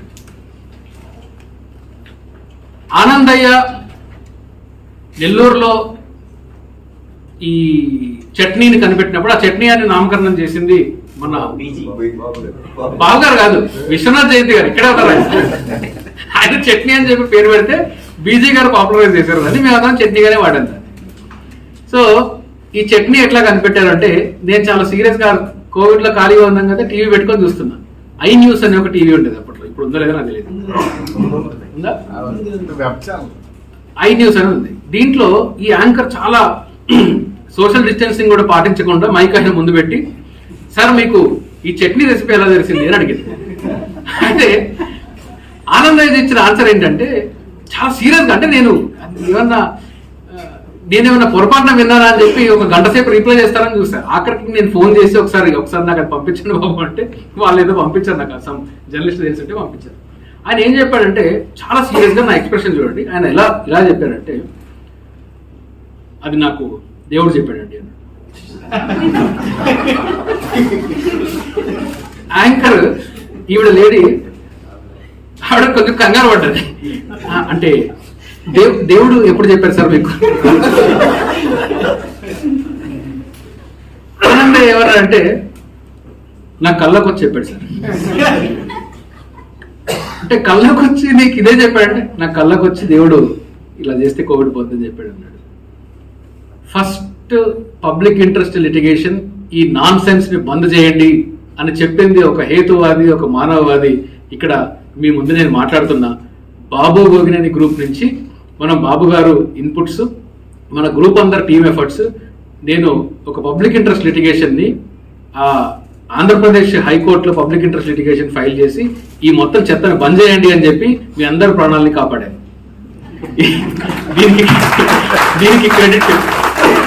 దీనికి క్రెడిట్ మన హేతువాదులది, మానవవాదులది. నంబర్ 2, ఇట్లాగే చాలా సీరియస్ గా ఒక కిటికీ ముందు కూర్చొని మెంతుల్లో ఉండే డాకింగ్ వాల్యూస్ గురించి ఒక వ్యక్తి మాట్లాడుతున్నాడు. ఎవడు రీడు డాకింగ్ వాల్యూ అంటే ఏంటి? నాకు ఇప్పుడు దాకా తెలిసిన డాకింగ్ అంటే ఏంటి అంటే, ఏదో ఇంటర్స్టెల్లార్ సినిమా చూసినప్పుడు ఆ షిప్ ని తీసుకొని వెళ్ళి శాటిలైట్ దీనికి డాకింగ్ చేయడం అనేది అది కూడా తెలుసు నాకు. ఇదేదో కొత్తగా ఉందని నేను కూడా విన్నా. వీడియో మొత్తం చూస్తే మెంతుల్లో డాకింగ్ వాల్యూ ఎంత ఉందో చెప్తూ ఈ మెంతులు తింటే కోవిడ్ పోద్దని చెప్పాడు. ఎవరు ఆయన అంటే మల్లిక్ పర్చూరి అనే ఒక వ్యక్తి. వైజాగ్ వాస్తవ్యులు. ఆయన నుంచి కూడా మీ అందరినీ కాపాడిన ఘనత ఇదే మానవవాదులది, హేతువాదులది. ఆయన మీద కూడా మేము చట్టం తన పని తాను చేసుకుపోయింది. ఇదే గ్రూప్ మెంబర్ పోలీస్ కేసులు పెట్టాం, కోర్టులో కేసులు వేసాం. మన డాక్టర్ ఆరోగ్య గారు అయితే చాలా కష్టపడి వాళ్ళ డిపార్ట్మెంట్ నుంచి ఈయన ప్రమోట్ చేసిన ఒక ట్రెమడాల్ అనే డ్రగ్ ఏంది. ట్రెమడాల్ అనేది ఎన్డీపీఎస్ లో ప్రొహిబిటెడ్ డ్రగ్ అది. ఎన్డీపీఎస్ కదా, అంటే క్వాంటిటీ ఇస్తే వాళ్ళని డాక్టర్స్ మాత్రమే ప్రిస్క్రైబ్ చేయాలి. ఇది ఒక అడిక్షన్. చాలా మంది నర్సులు ఇలాంటి వాళ్ళు కూడా వాడుతూ ఉంటారు. అడిక్షన్ లో ఉంటది అని చెప్పి ఇది ఆఖరికి గంజాయి, హెరాయిన్, కుకైన్ ఇలాంటి లిస్ట్ అన్ని ఉండే ఎన్డీపీఎస్ చట్టంలో యాడ్ చేసిన డ్రగ్ అది. ఈయన యూట్యూబ్ ముందు టీవీ ఛానల్లో, TV9లో ఇలాంటి వాటిల్లో ఈయన ముందుకు వచ్చి మీరు ట్రెమడాల్ వేసేసుకోండి అని చెప్తున్నాడు. మరి అలాంటి వాళ్ళ దగ్గర నుంచి మీ అందరినీ కాపాడింది ఎవరు? మళ్ళా ఇదే హేతువాదులు, మానవవాదులు. అట్లాగే ఒక యూనివర్సిటీలో చాలా ఫ్రీక్వెంట్ గా సూసైడ్లు జరుగుతున్నాయి, స్టూడెంట్స్ సూసైడ్ చేసుకొని చచ్చిపోతున్నారు అని చెప్పి. అంటే ఇది శాతవాహన యూనివర్సిటీ, అది విజయ్ గారు శాతవాహన యూనివర్సిటీ. అక్కడ విజయ్ అనంతపూర్లో ఉండేది శాతవాహన యూనివర్సిటీ. శ్రీకృష్ణదేవరాయ యూనివర్సిటీ. వీళ్ళు ఏం చేశారంటే, శ్రీకృష్ణదేవరాయ యూనివర్సిటీ. వీళ్ళు ఏం చేశారంటే ఈ సూసైడ్లకు అన్నిటికీ కారణము ఏమై ఉంటది అని చెప్పి ఒక సైంటిఫిక్ స్టడీ చేసి, ఆ సైంటిఫిక్ స్టడీలో గుళ్ళో పంతులు ఉంటాడు, ఆయన వచ్చి ఈ మొత్తానికి కారణము మీకు దోషమే కాబట్టి మృత్యుంజయ హోమం చేస్తే సూసైడ్లు ఆగిపోతాయి అని చెప్పి ఆ యూనివర్సిటీలో మృత్యుంజయ హోమం చేయడానికి సర్క్యులర్ ఇచ్చి, దానికి మళ్ళీ ఫండింగ్ కూడా మీరు జీతాల్లో నుంచి కటింగ్ చేయాలి, మీరు 200 ఇవ్వాలి, 500 ఇవ్వాలి, ప్రొఫెసర్లు అయితే ఇంత ఇవ్వాలి, అటెండర్లు అయితే ఇంత ఇవ్వాలి, క్లర్క్లు ఇంత ఇవ్వాలి అని చెప్పి ఒక సర్క్యులర్ ఇస్తే ఆ సర్క్యులర్ లో కూడా అంటే యూనివర్సిటీలో మృత్యుంజయ హోమం చేసి మీ అందరి ప్రాణాలని రిస్క్ లో పెట్టబోయిన ఒక యూనివర్సిటీ నుంచి మీ అందరినీ కాపాడిన ఒక ఘనత కూడా ఇదే మానవవాదులది, హ్యూమనిస్టులది. మేమే దాన్ని ఒక వెంటనే అసోసియేషన్ ఫర్ పబ్లిక్ ఇంట్రెస్ట్ పేరుతో మన ఆంధ్రప్రదేశ్ హైకోర్టులో పిటిషన్ వేశాము. పిటిషన్ వేస్తే మేము ఈరోజు పిటిషన్ వేసాము. పొద్దున 10:30 కల్లా, రేపు పొద్దున 10:30కి మృత్యుంజయ హోమం ముహూర్తం పెట్టి సద్బ్రాహ్మణులందరూ ముందుకొచ్చి ముహూర్తం పెట్టి ఆ హోమాన్ని ప్రారంభించే లోపలే రాజ్యాంగం రాసిన అంబేద్కర్ ఎప్పుడో పెట్టిన ముహూర్తం వల్ల నేను ఆర్టికల్ 226 కింద ఒక పిటిషన్ వేయడం వల్ల ఆ ముహూర్తము వాళ్ళకి పాపం దాని మీద ముందే నీళ్లు చల్లేసి ఆ హోమం కాస్త ఆగిపోయింది.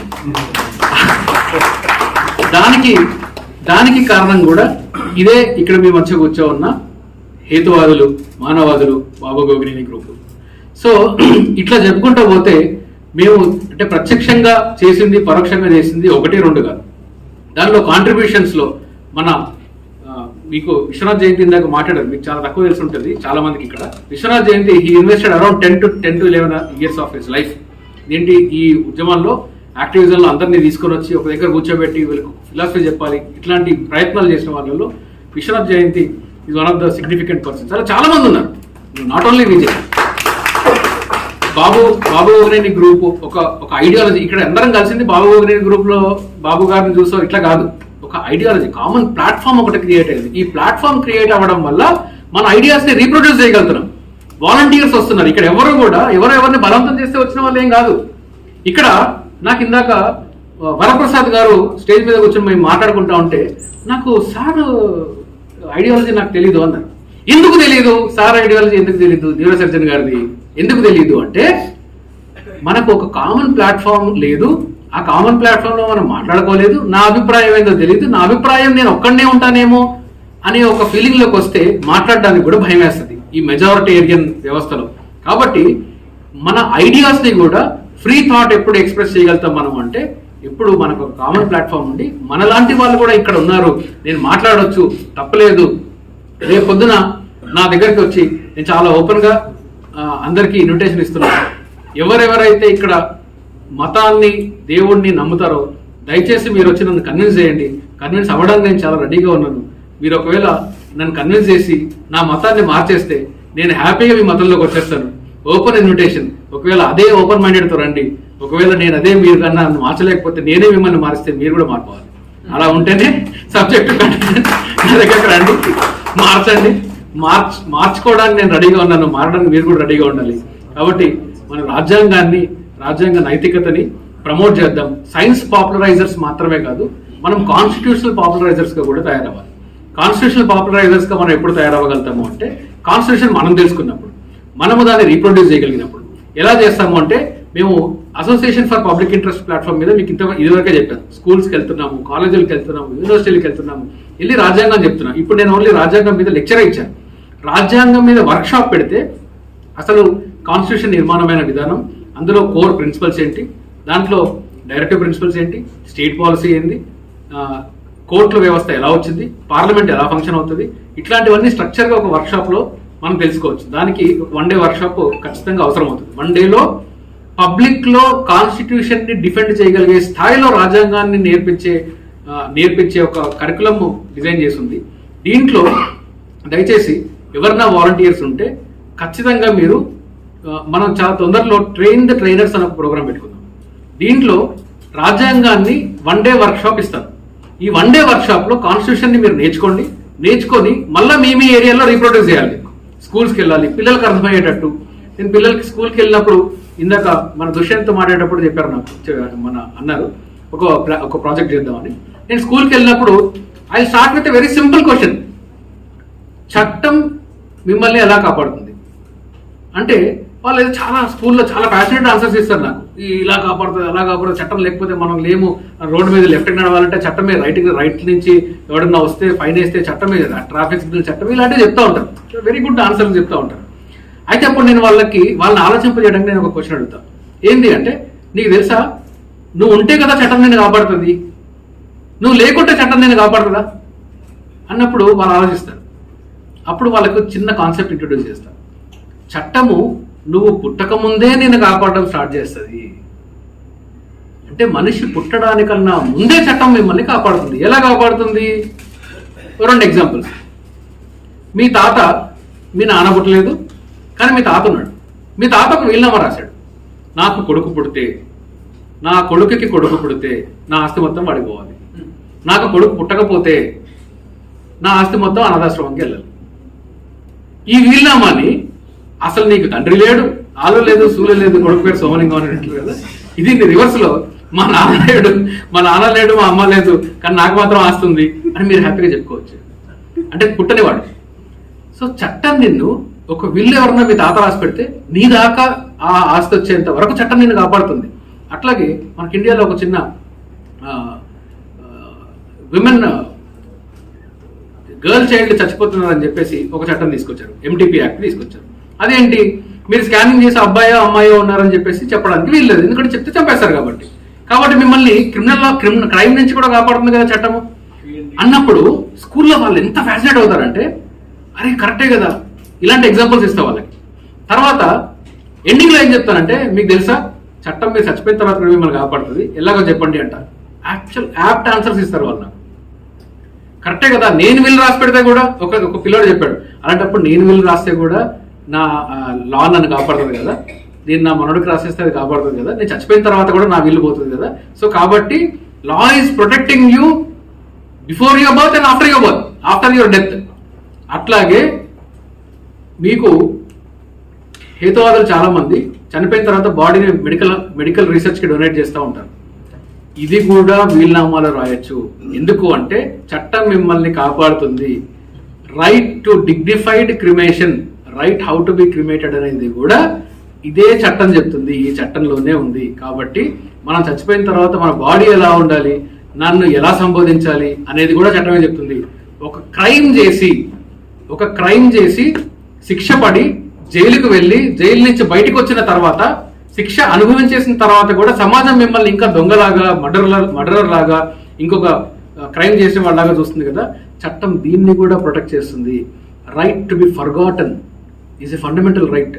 Right to be forgotten is క్రిమినాలజీలో చాలా మంది తెలియదు. Right to be forgotten is also right. ఇలాంటివి మనం పిల్లలకి మనం ఇంట్రడ్యూస్ చేసినప్పుడు ఎంత ఫ్యాసినేట్ అవుతారు వాళ్ళు.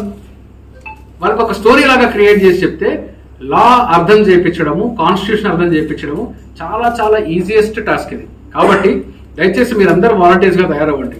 We will communicate very soon. లేదంటే మీరే ఎవరన్నా ఇనిషియేషన్ తీసుకోండి.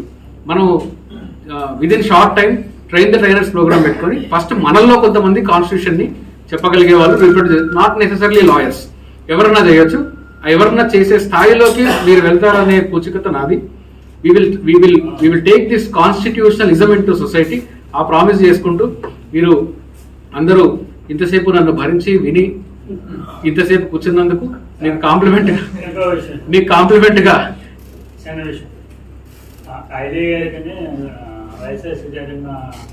కేసులు మీరు వాదించిన విషయాన్ని కూడా గాడ్ ఐలే గారి అది ఇంకో సందర్భంలో చెప్తున్నాను సార్. ఎందుకు ఆల్రెడీ చాలా టైం అయిపోయింది. నేను అయితే ఐలే సార్ కేసెస్ వాదించినప్పుడు ఏం జరిగింది అనేది ఆయన చెప్పమన్నారు. ఆల్రెడీ ఇంతకుముందు ఒకటి చెప్పాను నేను, ఇంకొకటి చెప్పి ముగిస్తాను. అది సాధ్యమైంది కూడా రాజ్యాంగ నైతికత కలిగిన ఒక రెస్పాన్సిబుల్ జడ్జ్, ఒక హ్యూమనిస్ట్ ఎథిస్ట్ జడ్జ్ ఉన్నారు కాబట్టి నేను చెప్పగలిగాను. ఏమన్నాను అంటే, వాళ్ళు అపోనెంట్స్ చేసిన ఒక క్రిటిసిజం ఏంటంటే ఐలేసర్ బుక్స్ మీద, ఈ పుస్తకం అంతా ఈయన సొంత కవిత్వము, ఈ సొంత కవిత్వం చెప్పాడు ఈయన, ఎక్కడా కూడా రెఫరెన్సెస్ ఇవ్వలేదు. ఐలే గారు రాసిన దానిలో ఎక్కడ కూడా రెఫరెన్సెస్ ఇవ్వలేదు. ఈ రెఫరెన్సెస్ ఏంటి అంటే, మామూలుగా మనం ఏదైనా రీసెర్చ్ చదివామనుకోండి, కింద ఫుట్ నోట్స్ ఉంటుంది కదా, ఈ ఫుట్ నోట్స్ ఉంటుంది. కాబట్టి there is no footnote, therefore ఇది రీసెర్చ్ స్కాలర్లీ వర్క్ కాదు ఇది, ఈయన మొత్తం ఈయన సొంత పైత్యం చెప్పాడు కాబట్టి ఈజ్ లయబుల్ ఫర్ ప్రాసిక్యూషన్ అని అన్నాడు.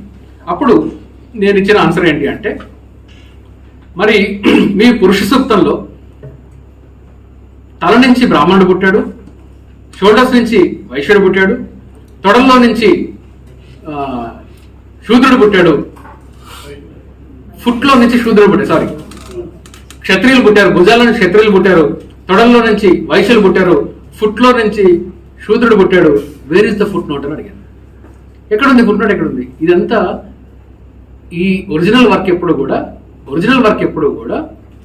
ఒరిజినల్ గానే ఉంటుంది, దానికి ఫుట్ నోట్స్ ఉండవు అని చెప్పి ఇది సైంటిఫిక్ వే ఆఫ్ థింకింగ్ అని అక్కడ సైన్స్ గురించి, డార్వినియన్ థియరీ గురించి, ఆ తర్వాత మన రిలీజన్ కి సొసైటీకి మధ్యలో ఉండే కాన్ఫ్లిక్ట్ గురించి, ఆఖరికి మీకు ఫస్ట్ లో చెప్పాను కదా, రాజ్యాంగ నిర్మాతలు దేవుడు మనిషి మధ్యలో ఎలక్షన్లు పెట్టి 41 ఓట్స్ మాత్రమే దేవుడికి రావడంతో దేవుడు పరాభవం చెంది దేవుడు ఎలక్షన్ లో ఓడిపోతే మనిషి గెలిచాడు అనే విషయాన్ని కూడా అక్కడ కంచెయ్యలయ్య గారి కేసులో వాదించే అవకాశం నాకు దొరికింది.